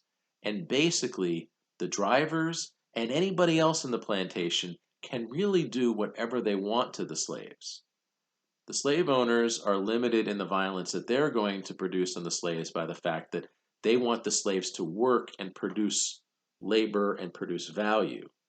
But slave owners are going to do terrible, horrible things to slaves sometimes because of the sadism that's inherent in the violence of slavery, and other white people who work for them and drivers who work for them are going to at times use true violence and step over any kind of invisible line about what is an acceptable amount of violence. It happens all the time where the slaves are punished or are beaten or are in some other way just physically pushed, or just injured or maimed. That kind of violence happens all the time. And no one is protecting the slaves from that. It's actually illegal to kill a slave in the South, but I've never heard of a murder trial where a white person is accused of murdering a slave. Instead, the trials that you do hear about, where one white man kills the slave that's owned by another white man, the second white man sues the first white man to get their damages, to get the price of that slave, the value of that slave, so they can buy a replacement. It's kind of like you stole my car and then drove it into a ditch. Well, you need to pay me back so I can buy a new car. And it's really that impersonal. And therefore, the violence that, of course, is terrifying and awful to live through for the slaves, from the point of view of all the white people who are instilling that violence, they are not generally thinking about it as anything other than just part of the cost of doing business. And in some cases, of course, are going to enjoy that violence because they can get away with it. All right, now a key thing about the drivers that I didn't mention is that sometimes drivers are black. Most of the time, the drivers are poor white people who are hired from the community by the rich slave owner, who is then going to provide. This is one of the ways that poor white people work for and are relying on jobs from the rich white guy in the middle and the biggest rich person in the county or whatever. But in some cases, the drivers are black. In some cases, there were slaves who had and somehow gained favor with the hierarchy on the plantation, either because of their strength or because of their loyalty, because of their quality of understanding the work or whatever. And sometimes they would get what, from the point of view of the slave owners, was a reward, which is to be given this supervising job, which is going to mean that a slave who's a driver is not going to have to work as hard. And so it might be seen as a promotion, but they're only going to get to keep that job if they are just as good with the whip and if they are just as willing to use violence as any white driver ever would be. And if they don't do that job well, then the punishment that's going to come on them is going to be pretty severe. To be a slave and to be a driver puts you in a really difficult position with the rest of the slaves because at the end of the day, you have to go back and sleep in the same slave quarters with the people around you, the ones who you're whipping during the day. I can't imagine how that would work out. But it did happen. The majority, the vast majority of the drivers were white. Now, on a big plantation, the drivers get their orders each day, not from the slave owner, who is generally going to try to stay out of the day-to-day affairs of the plantation, but by someone called an overseer. The overseer is basically the manager of the whole plantation. What happens is the slave owner sort of has a number in his head. Here's how many acres of land we have. Here's how much money we made growing cotton last year. Here's how much I want to make this year. And the overseer is the person whose job it is to make that happen. So the plantation owner is going to sort of sit in their house and pay bills, while the overseer is going to manage the day-to-day tasks of running the actual plantation. Overseers will be white. They'll be better educated, at least a little bit, than the drivers because they have to basically be able to do basic math, if nothing else. And they're the ones who are going to tell the drivers what each of the slaves groups are going to do each day. So this time of year, we're going to be planting crops. So we need to have 6 gangs working over on the north field, and so divide up this way. And they'll talk through maybe how to divide the group of slaves into the different gangs or whatever. And then the drivers will make that happen. The overseers are the eyes and ears of the slave owners. Their job is to make sure that work is happening. And what they do during the day when they're not communicating with the owner about progress, they will be traveling around the plantation making sure that the drivers are pushing the slaves to finish whatever task they've been put on. Uh, the overseers, all the slaves hate the overseers. They hate the drivers, of course, because the drivers are the ones who every moment are either pushing them or injuring them or threatening them. But the overseers sneak up on them. The overseers are sort of the face of the institution, and therefore the slaves despise the overseers because they know that the overseers are the ones who are setting the tasks that then the drivers are implementing. Um, and in some cases, the overseers, who also can use violence whenever they want, and nothing's really stopping them, they might get fired if they kill a slave that they haven't been given permission to do. But sometimes they just say, well, it's part of the cost of doing business, and the slave owner might say, okay. Um, but the overseers, their job is to set the tasks in a way that the work gets done. That's their job. And the slave owners have given them a number or given them a basic plan, and then the overseers make that happen. And in some cases, the overseers may push the slaves farther or harder than the slaves believe they should have to go. Um, and typically, when slaves are being pushed hard, the first people they'll blame will be the drivers. But the drivers are the ones who are actually physically whipping them or threatening to whip them if they don't go faster.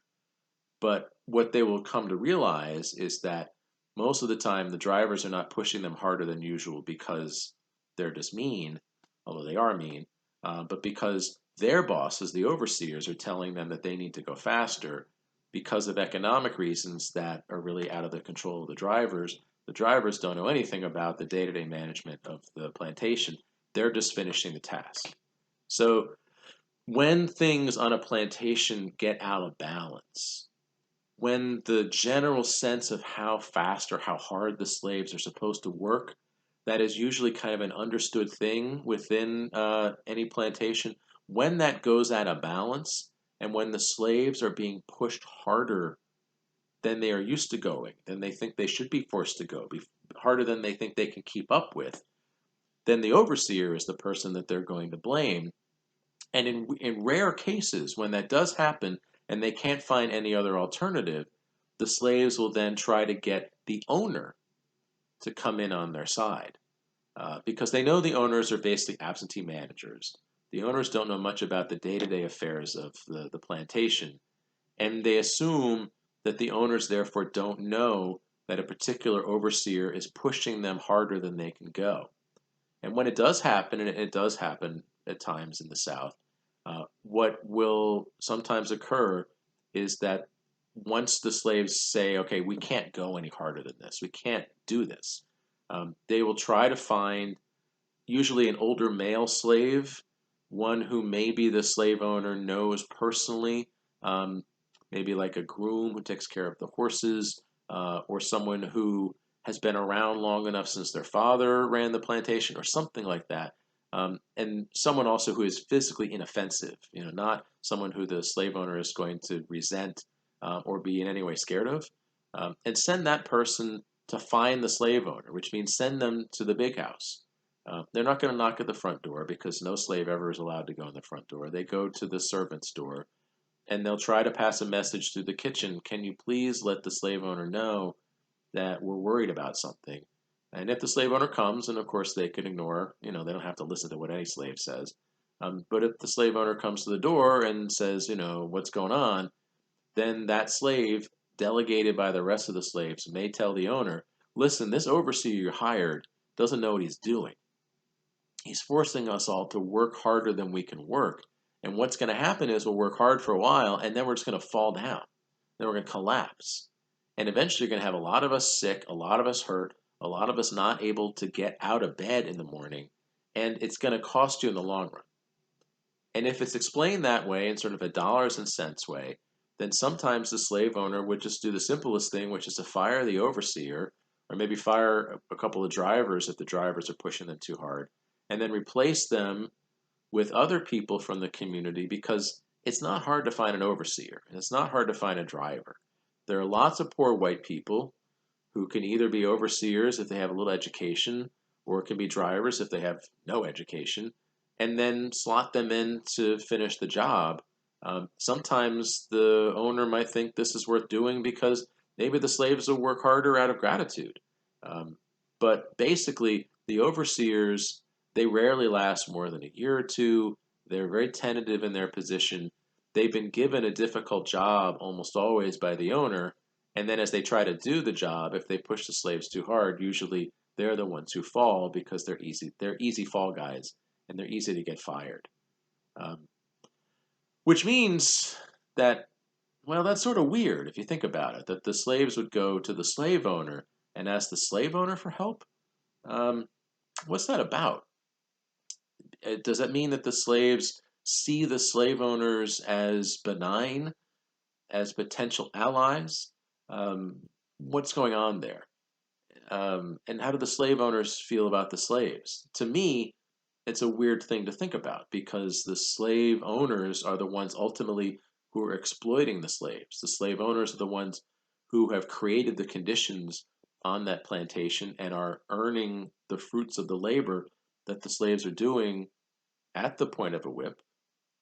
That's all happening, and it's happening to the benefit of the slave owner and their family. To turn to them for help seems in some ways counterintuitive. But as we dig a little bit deeper into sort of how the slave owners thought about the slaves, you can get some idea kind of what's going on here, although I want to put it in big question marks. Because as historians try to dig into the relationship between the owners and the slaves, they used to talk about something called paternalism. And that term comes from, paternal instinct is about being a parent. And so the theory is that the relationship between the slave owners and the slaves was described or best understood as sort of like a parent-child relationship. The historians used to talk about that. And your first instinct might be to say, well, this doesn't sound much like any relationship that any good parent has with their kid, because, they're not forcing them to do work. They're not going to whip them. They're not going to feed them a tiny little bit of out. They're not going to have the same kind of brutality in any family that I've ever heard of. And so therefore this doesn't make any sense. Although I'm just going to say, in the 19th century, parenting styles were very different than they are today. Um, the idea, especially of male authority, the head of the household, the father, the person who makes the family run, um, in the traditionalist ideas of the 19th century, the father is the unquestioned authority figure. And discipline comes from the father to children, and it is violent. It is corporal punishment. It's very common. Um, a child breaks something or makes a mistake or something like that, and typically the father will then punish them physically for that to try to get them to not do it again. So maybe this isn't as far away from parenting styles as you might think. And I don't know. If you look at what the slave owners say about the slaves, then still we might be getting somewhere because the slave owners, when they talk to each other, the letters they write to each other, the books that they write about their lives, their memoirs, the letters to the editor they write in the newspapers, speeches that their spokespeople make. When they talk about the slaves, not individual slaves, but sort of as a group, slave owners as a class tend to talk about slaves as a class as if they were children. And that is a very common metaphor that the slave owners use. They describe the slaves as childlike, they describe the slaves as simple, they describe the slaves as if they are in some sort of arrested development. They believe that the slaves are intellectually like children, um, and maybe morally and culturally like children, not fully mature, not, they believe, ever going to be mature and fully equal to an adult, whereas children actually get to grow up to be adults. Their description of their slaves, though, the slave owners seem to think that the slaves are kind of like children, which explains why they need to discipline them. But they think they treat the slaves with the same kind of parental concern as a good parent would treat a child, which is why they feed them and clothe them and house them and take care of them when they get older. All things that they're legally obligated to do because these are human beings who they're required to take care of. But putting that aside, that's how the slave owners talk about the slaves. So, from the slave owner's point of view, at least when they're not getting personal, when they just think generally about their role, they often do seem to think that there's some sort of paternalistic connection between the slaves that they own and themselves as the slave owner, as the slaves' parental figures. Okay, maybe. For this to work, though, it's really got to be a two-way street. And although, yes, the slaves do sometimes go to the slave owners for help when things get really out of hand, and yes, there is anecdotal evidence that sometimes slaves from two different plantations will be overheard comparing their owners and saying, well, your owner's a bad owner, but our owner's not so bad, which makes it sound like maybe occasionally the slaves identify a little bit with the slaves. The reality is that no matter what specific evidence you can find for small samples of any kind of connection to the slave owner, the slaves, to a man, to a woman, to a child, the slaves, as soon as they understand what slavery is, the slaves know that no matter how the slave owner might think they're treating the slave owner is mistreating the slaves because the slave owner is forcing the slaves to do work that they don't want to do. The slave owner is attacking their women. The slave owner is using violence or the threat of violence, either directly or through intermediaries, to get the slaves to work hard. The slaves are not getting paid, and all of their labor is going to support the slave owners and their incredible wealth. And therefore, the slaves do not identify with the slave owners. They're just trying to get by. They are trying to survive. They know that slavery is wrong because they're the slaves. And as a historian of my acquaintance once said, the first abolitionist was the first slave. And I very much believe that that's true. An abolitionist opposes slavery, wants slavery to be abolished. Well, who knows that better than a slave, someone who is being forced to work for someone else at the point of a whip?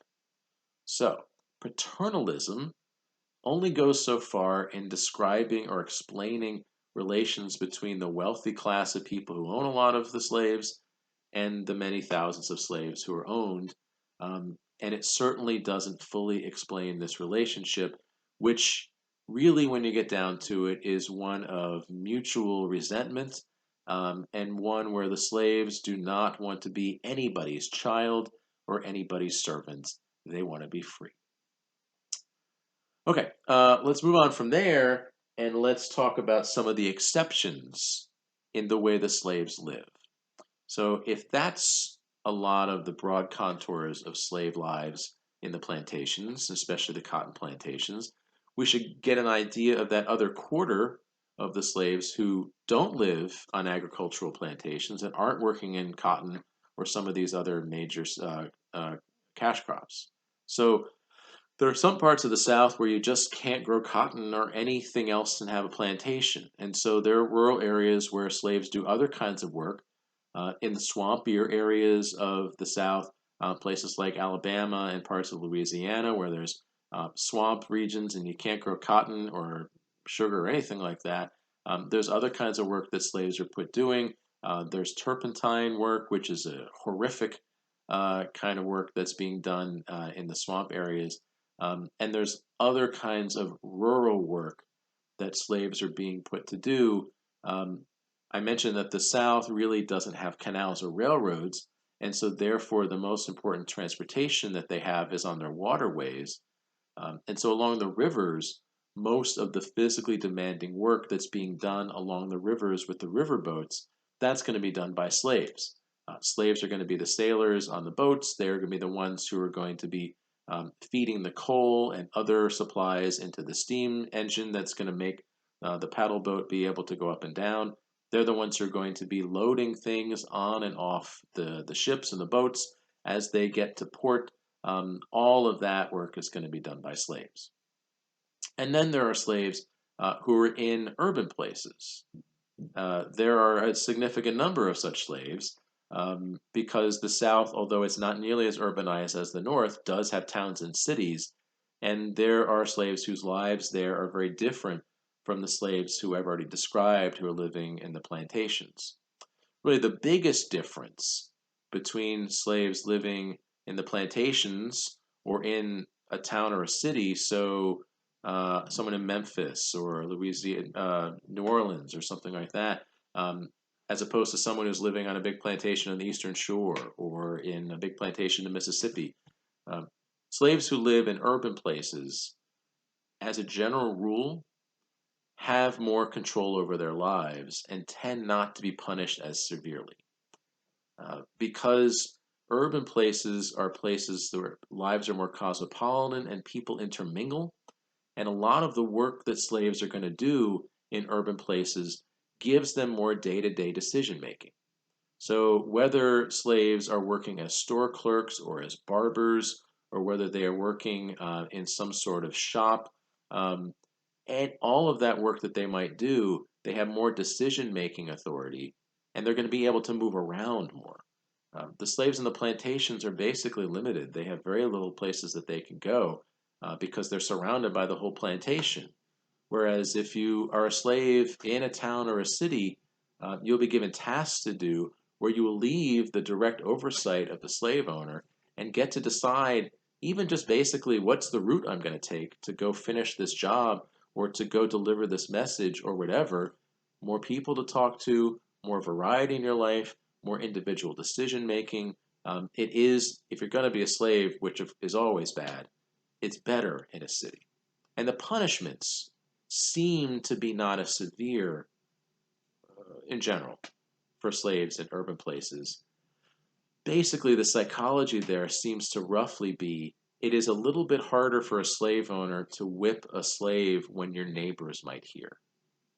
When your neighbors might hear the screams of agony that are happening on the plantations all the time, it seems psychologically to be a little bit harder to do when you know that next door there's somebody who's hearing this all happen. And so, although, of course, there's tremendous amounts of punishment that continue to happen because it's slavery, still, slaves who go from one place to the other generally reported later that physically they were not as victims of so much violence in urban places. And so there's a variety of jobs that slaves have in urban places, all the way up to and including railroad construction and canal construction as that part of the transportation revolution starts to move in. There were businesses that owned slaves. Um, Most of the bridges that were built, most of the roads that were built, are either built by private companies, which mostly hire slaves or own slaves themselves. And a corporation that owns slaves is, to me, an insidious idea. Or they're done by the labor of local slave owners who loan out or maybe hire out their slaves for a certain period of time. In some cases, slaves are even owned by governments.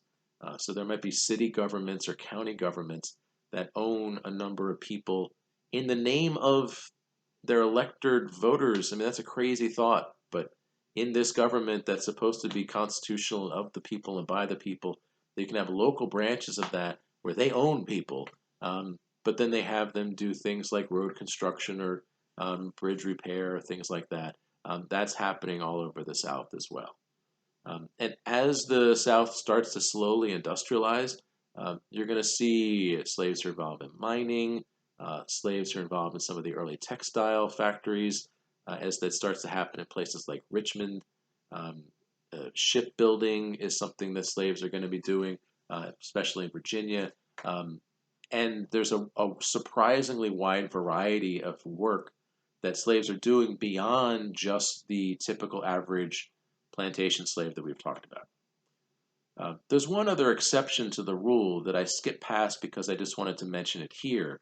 I said that when we're looking at the price of a human being, we talk about the auctions, that in general, age is key and gender is key. But there's one other element that's going to play a role in the relative value of a slave as the slave owners are weighing how much they want to spend to buy this person as opposed to that person in that horrible, terrible calculus, that evil calculation that goes into slavery at those auction sites. And that is, does the slave have a skill? Because some slaves did. Some slaves were artisans with skills similar to the artisanal skills that I was talking about in the last lecture that were starting to get broken down as the market revolution happened and the bastardization of craft and other things were changing the kind of work that people are doing in the North. Well, those skills are still very valuable in the South where the market revolution is just getting started. The bastardization of craft is just barely getting started. In the South, it is valuable to know how to do a job or have a skill to produce goods or services or whatever. In the same way that in the pre-modern times, that anybody with a skill, any artisan, was valuable to their neighbors. But from the point of view of a slave owner, owning a slave who is an artisan is like a license to print money. Because if you are a slave owner and one of your slaves has a skill and can make things like barrels or shoes for horses or shoes for people or any other kind of product that people might need to buy, that's going to be incredibly valuable for the slave owner for different reasons. First, they don't have to pay somebody to do it. Rather than have to go to town and to hire somebody or go negotiate with somebody over that task, if you have somebody on the plantation who can do it for you, you get that labor for free and therefore you save money. Even better from that point of view is that then you can hire out your artisan to your neighbors. So if a slave owner has a slave who has learned the artisanal skill of shoemaking, for example, that slave will save the slave owner money by doing all the shoemaking for all of the people on the plantation. But then when they're not working for you, you can send that slave to the next plantation over and have them do that work for your neighbor. And then that slave is earning money from your neighbor. Artisans, therefore, are incredibly valuable for any plantation because they are rare, unique creatures who can provide more cash at a time when the farmers, even the rich farmers, don't have cash that much. And so you see examples sometimes where to try to create incentives, slave owners might encourage these artisan slaves, go around to the nearby plantations and try to just find jobs and, come back when you're done or whatever. And so the artisan slaves are going to have more autonomy and they're going to have more decision making, and they're going to have more freedom of movement than any slave anybody else is going to have. And sometimes they're even going to get to earn money. Now, that money is supposed to go back to the slave owner, but in some rare cases, the slave owners would even encourage the artisans as a way to get them to drum up more business. They would say, well, if you earn a certain amount of money, I'll let you keep some of it. Which doesn't mean they get to keep it, because the slave owners don't trust the slaves with any money. But instead, they might keep a record of how much money that slave has earned. And that, if that slave owner doesn't cheat them, which of course is going to happen sometimes, but it might eventually lead to that slave, over a period of years, saving up enough money, at least in the records of the slave owner, that they have enough money to buy their own freedom, which is a sickening thought, but which is theoretically possible. To buy yourself, it is actually something that's possible. Less likely to truly buy one's own self, because an artisan is so incredibly valuable that the price at an auction of an artisan would be like 3 or 4 times that of a typical slave, maybe even more. But maybe to save up enough money, if you haven't been cheated by the owner, and if you've lived long enough, you might be able to save up enough money to buy the freedom of a relative.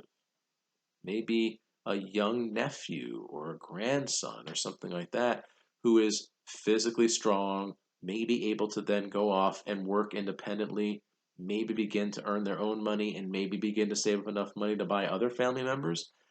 Theoretically possible.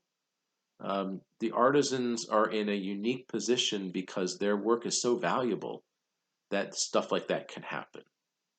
Rare, but it does happen. And at the slave auctions in the South, if an artisan goes on sale, again, just to think of the horror of that, the idea that you're buying and selling people, but the price of an artisan is through the roof.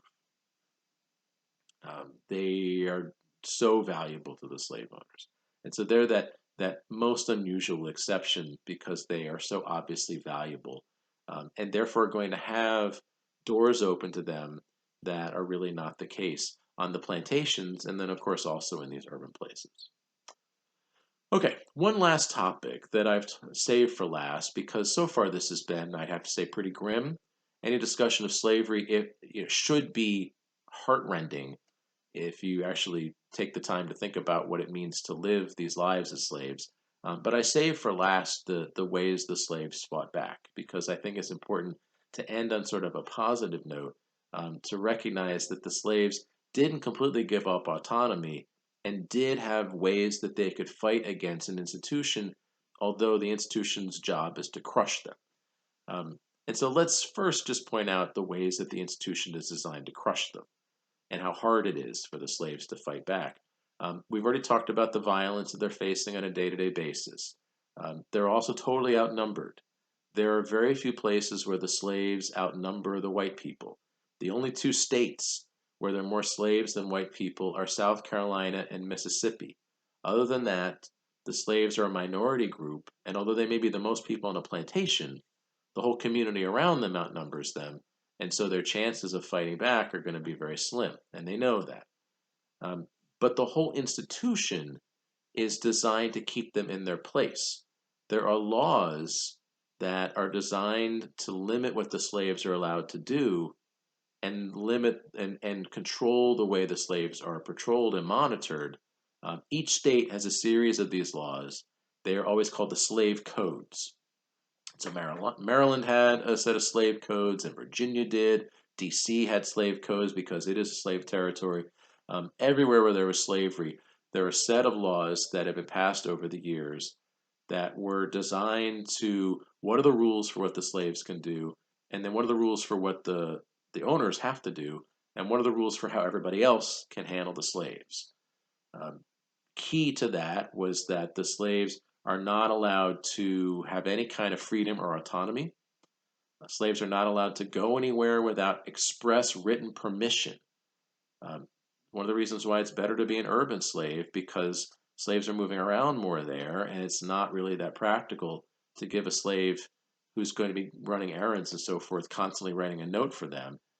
But in the urban in the rural places, in the plantations, which is most of the slaves' lives, they're never allowed to leave the plantation without an actual written pass.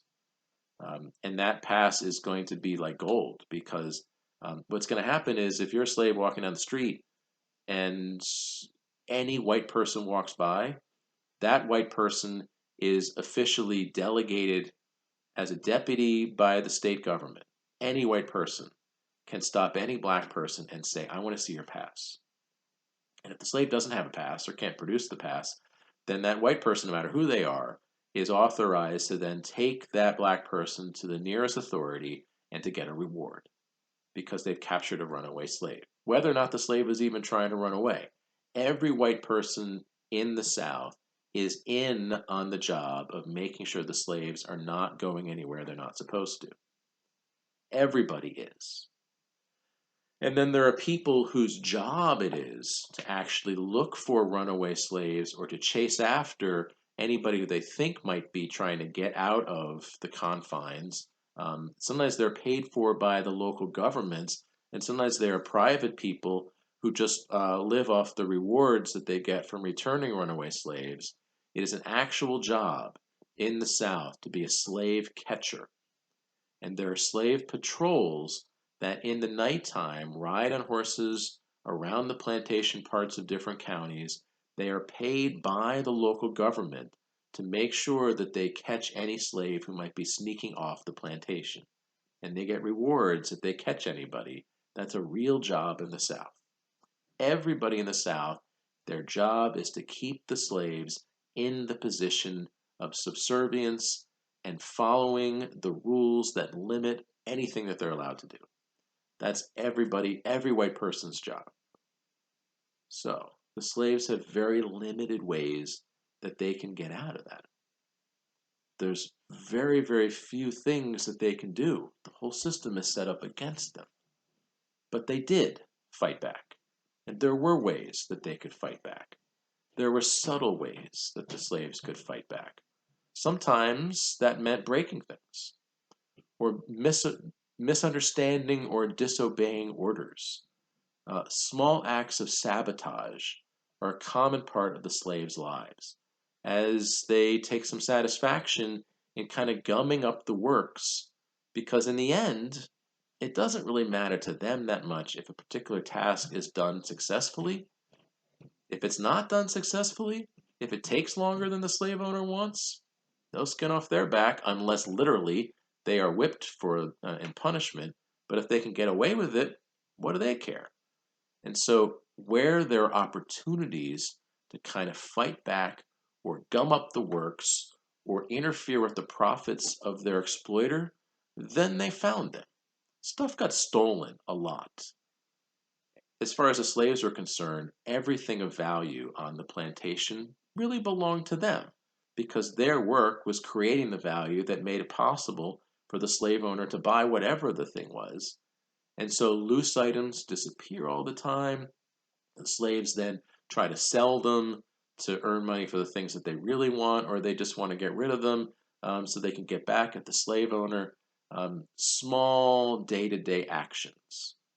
Uh, the big house slaves can do this sort of sabotage as well. They can't really destroy the economics of the plantation the way the slaves in the field can do by misunderstanding instructions or breaking a tool at a crucial time or whatever. Everybody has to sit around and wait for a replacement to show up and enjoy maybe 30 seconds of leisure or whatever. But the big house slaves do have one advantage, which is that when they do acts of sabotage, they can actually see the look in the eyes of the people responsible for their exploitation.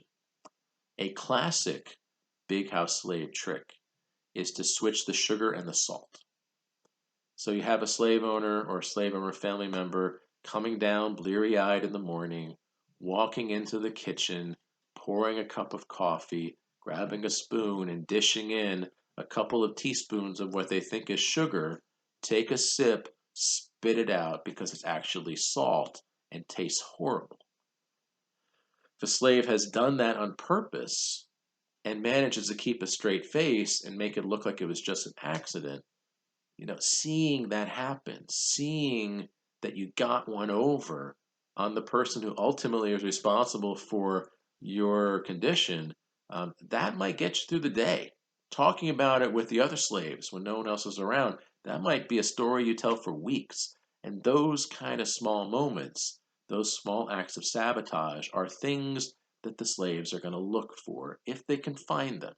You can't do it all the time because punishment is the key. The slave owners will punish the slaves when they know the slaves did something wrong, and the slave owners will punish the slaves when they think the slaves did something wrong, and sometimes they'll punish the slaves when they want to stop them before they do something wrong. And as a result, the slaves are going to try to act like they don't understand the consequences of the things that they do, even though most of the time they're shrewd enough to recognize that they are indeed hurting the slave owners and hurting the system. If they play kind of dumb, if they play kind of innocent, like it was an innocent mistake, they may not be punished as much, or they may not be punished at all if they play up to the racist preconceptions of the white people around them. If they act dumb, if they act slow, if they act like they can't understand complex instructions, if they act clumsy, if they act like they don't really know that they shouldn't take things, haha, um, then maybe the punishments will be not as severe because the slave owners or the other white people will be like, well, that's just the slaves. That's a good way for them to defend themselves against punishment. In the long run, it does lead to these racist ideas that the white people have getting more dug in. But it's a good defense mechanism that a lot of the slaves took advantage of. There's another way that slaves can fight back, which I've alluded to already, which is that they can run away. And presumably, you are familiar with the Underground Railroad, which did exist. It's not a railroad. I've heard people think it is. It's not. It's just a metaphor. Essentially a network of people who were helping the slaves get away. Um, and it did exist. Of course, it's going to be more effective farther to the north in the South. Maryland, you have a better chance of getting away than if you live in Mississippi. And the problem is, most of the slaves live in the Deep South, in the slave belt.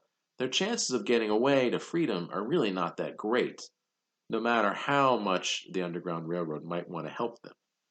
But there were individual people who, because of their moral feelings about slavery, even though some who lived in the South and others who lived in the North who helped them once they got to the North, who were helping some slaves or some slave families get away, in the end, it's kind of a drop in the bucket. And so it's good to know it existed. It's good to know that it continued to exist, that it was an ongoing thing for the 2 decades or so before the Civil War. But the number of slaves the Underground Railroad helped free, unfortunately, is really just a very small percentage compared to the number of slaves who lived their entire lives as slaves and never had any chance to ever get to the freedom of the North or maybe all the way to Canada, at which point then they're guaranteed to be free. Um, but it's good to know it existed. And there were slaves that did get away. Some slaves got away on their own. Other slaves got away through help from the Underground Railroad, and sometimes a little bit of both. Two of the most famous slaves of the pre-Civil War period. One is from around here. His name is Frederick Douglass, born in the Eastern Shore, lived for a time in Baltimore. He was one of the few slaves who, at least that we know of, who was able to learn how to read and write. That was illegal according to the slave codes of the time. After all, a slave who can read might read something like the Declaration of Independence and have questions about that all men are created equal, or be able to write, you might be able to write your own pass and therefore escape to freedom, which is part of the way that Frederick Douglass did escape to freedom. But he learned to read and write when he was in Baltimore because he's surrounded by signs, and he had a mistress, the woman who helped run the family that he was with, who took some pity on him and helped him learn his basic alphabet. And then after that, he did his best to learn from there. Once he escaped to the north, after working for a while as a tradesman, he began to speak publicly about the horrors of slavery and eventually became the most well-known black abolitionist of his time, a newspaper publisher, an incredible orator, an incredible speaker. He would stand before audiences and tell them, I stand before you a thief because one day I stole myself and ran away to freedom to become a free man in the North.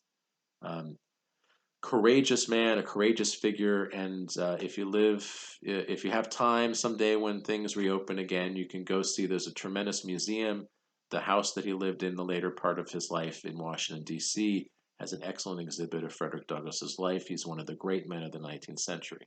Well, one of the great women of the 19th century is also an escaped slave, a woman named Harriet Tubman, who escaped to freedom and then came back on multiple journeys as part of this Underground Railroad network, helped dozens of slaves get to their freedom, and then eventually during the Civil War came back across into the South and served as a spy and then brought information behind the Union lines that was of some strategic value. Um, Both of them are examples of the fact that slaves could get away. But unfortunately, for every Frederick Douglass, there's a million other people who never had a chance to get to freedom because most of the slaves are just, they live in places where they're surrounded by white people who have so many institutions designed to keep them in slavery, and they're so far away from freedom. And yet, slaves did try to get away, even in the Deep South. If you look at the newspapers in the 1850s, there's usually like a whole page of advertisements of people trying to find their slaves who've run away. And it's clear, we really only have the tip of the iceberg probably of the numbers, but it's clear that thousands upon thousands of slaves ran away from big plantations every year all over the South. And yet they know that they have no chance to get to freedom. Runaway slaves, their chances of getting very far are usually very small. They're nowhere near the North. They're nowhere near anywhere that they can be, at least theoretically, free, which makes you wonder why they did it. You know, what was going through the heads of the many slaves who did run away, whose owners posted these ads in the newspaper, ads which are terrible examples of how little the slave owners knew about their slaves. The descriptions are usually so vague. You know, roughly 25 years old, about 150 pounds, kind of dark hair, strong. Answers to the name of Joe or whatever. Um, but still, you see those ads, and clearly a lot of slaves did indeed run away, even though their chances of escaping to freedom were very slim. Why is that? And the answer is that, as far as we can tell, scholars of the runaway slave experience are pretty sure that many, if not most, of the slaves who did escape knew that they were going to be caught, but knew that this was their only chance to fight back against slavery. The thing that the slave owners needed was labor. The only thing the slaves had was their labor.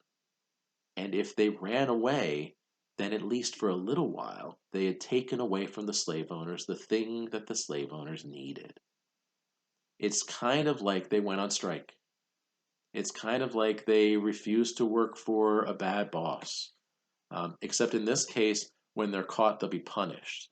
When they're caught, they'll be whipped. When they're caught, they may be sold down the river or some other terrible punishment. So they're only going to do this when they're desperate. But there's so much clearly desperation in the slave South that many slaves ran away, hoping that they could somehow change the equation in the relationship of the work that they're being forced to do. That's our best understanding of what's really going on most of the time when slaves ran away. They didn't really expect to get to freedom, but they were hoping at least briefly to enjoy freedom, and in the meantime, to kind of change the mindset, change the work equation, change the demands that are being put on them by their drivers, overseers, and owners. That's our best understanding. It certainly happened a lot, and the slave owners are infuriated whenever it happens, and anything that infuriates the slave owners is okay by me. And then there's one last category of ways in which the slaves fought back. And I've saved this for last because it is the only one with dates of just about anything that I've talked about this class, because they're actual true events, which are the times that the slaves actually physically fought back, actual slave revolts. And here the slave owners have some interesting things to say, because On the one hand, the slave owners say, well, if you look at it, there really weren't that many slave revolts. And they're right. There really weren't that many, which, according to the slave owners, says that the slaves are happy, that they treat the slaves pretty well, especially compared to other places in the world where there are slaves, where there are slave revolts all the time. There are slave revolts all over the Caribbean, there are slave revolts in South America, and yet, as we'll see, there really aren't that many in the history of the United States. And so the slave owners say, well, that must show that we're doing a good job, that we're treating our slaves pretty well. To which I would say, nah. And part of the reason I say nah is because the slave owners, when they talk to each other, when they're not calling their slaves children or sort of paternalistically talking about them as if they're sort of slow or dumb or whatever, and those kind of racist ideas, um, the slave owners, when they reveal their secret thoughts about the slaves, they're scared to death of their slaves. The slave owners are convinced that at any given moment, the slaves are going to try to kill them.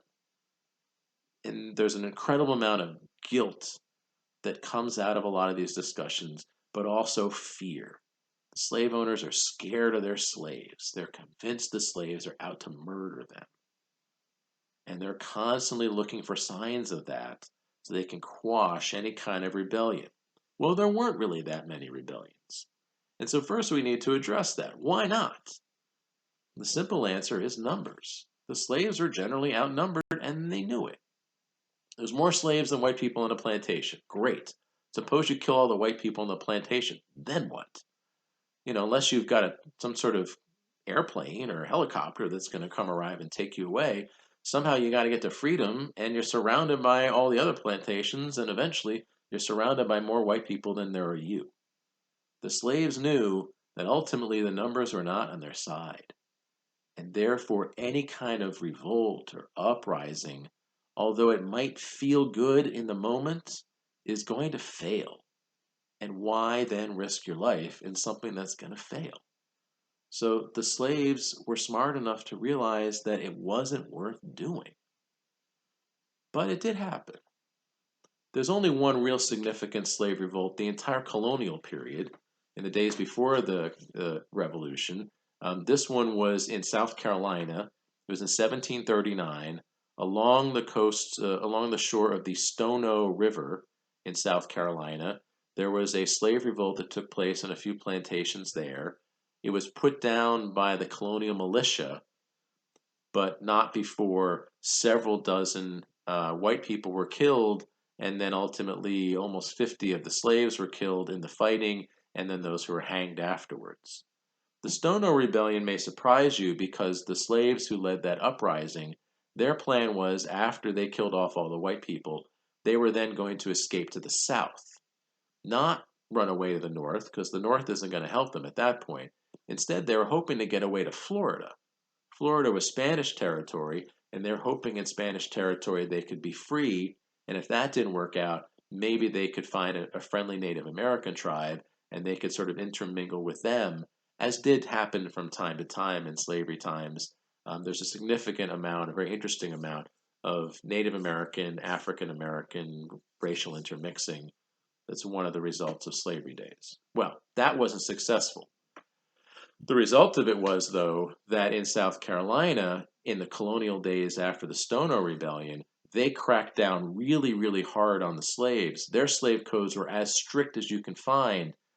They have very strict limitations on a number of slaves who are allowed to be together without white supervision, and they did their best to make sure that something like that didn't happen again. There really weren't any other real big slave uprisings at any time during the colonial period. There are a few almost uprisings, and there are a few things that the white people sort of misinterpreted as uprisings, but that's the real big one. Jump ahead to after the Constitution, to the time period that they're more talking about now. There's two significant ones, one of which never gets off the ground, and one of which very much does. So I stay in South Carolina, and I take you to Charleston, South Carolina. It's 1822, and there is a free black man, one of 150,000 or so free black people in the South, partly the legacy of the days of the Declaration of Independence, and in some cases, some other reasons why they were free. This guy's name is Denmark Vesey, and he got his freedom because he won a lottery, amazingly, and won enough money to buy his own freedom. lived in Charleston as a free man. He was a carpenter. He's an educated man. He could read and write. He's following the news. He's reading about the Missouri controversy that seems to indicate to him that white people in the country are fighting over slavery, or at least having a dispute over slavery. And he thought that showed a weakness in the idea of slavery in the country. He was friends with other free black people in the city, as well as some of the slaves in the city, and he came up with what he thought was going to be a good strategy. The plan was that they were going to get together enough of the black people, free or slave, and have a plan that on a particular day they would all know at the same time that they should murder all the white people around them and then spread the revolt among the black community from there, take over the city of Charleston, and then spread it from there. Denmark Vesey's plot never got beyond the planning stages because he was only able to get maybe 10 or so other people in on it when one of them, one of the slaves in on the plot, then told his owner, that guy is rewarded with his freedom, while all the other people in on the plot were captured and executed. One of the reasons why these things are not going to get anywhere, if all the slaves know that their chances are slim that it's going to get anywhere, then why would you not think? The one guy who thinked got his freedom. The rest of them got executed. Why get involved? The smart money is on giving up, at least when the plot has no chance, as this one did. Um, After the Denmark Vesey plot, which failed, South Carolina continued to crack down on African Americans getting together, including free people of color, and had further limitations on such things as education and anything else that was provided to black people. Jump ahead about a decade. Last thing I'll do tonight. In Southampton County, Virginia, a slave, this time a slave, not free like Denmark Vesey, a slave named Nat Turner, a young man who was an important figure in his area, not just in his plantation, but with the neighboring plantations, because he was a minister. The white people of the South had trained education, religious ideas, and had brought that to the slaves as one of their justifications of slavery. Yeah, maybe we're going to treat you bad while you're here on earth, but if we give you Jesus, then you can maybe go to heaven and live there forever. Maybe. That's the theory anyway. And so religion and Christianity is an important part of what the slaves are being taught and are supposed to live according to the ideals of the white South. Well, Nat Turner was a local minister, and his religious ideas led him to the story of Moses. Moses, of course, brings his people out of slavery, not racial slavery, but cultural ethnic slavery. And ultimately, Nat Turner became convinced that he had been called by God to be the Black Moses, to lead his people into freedom.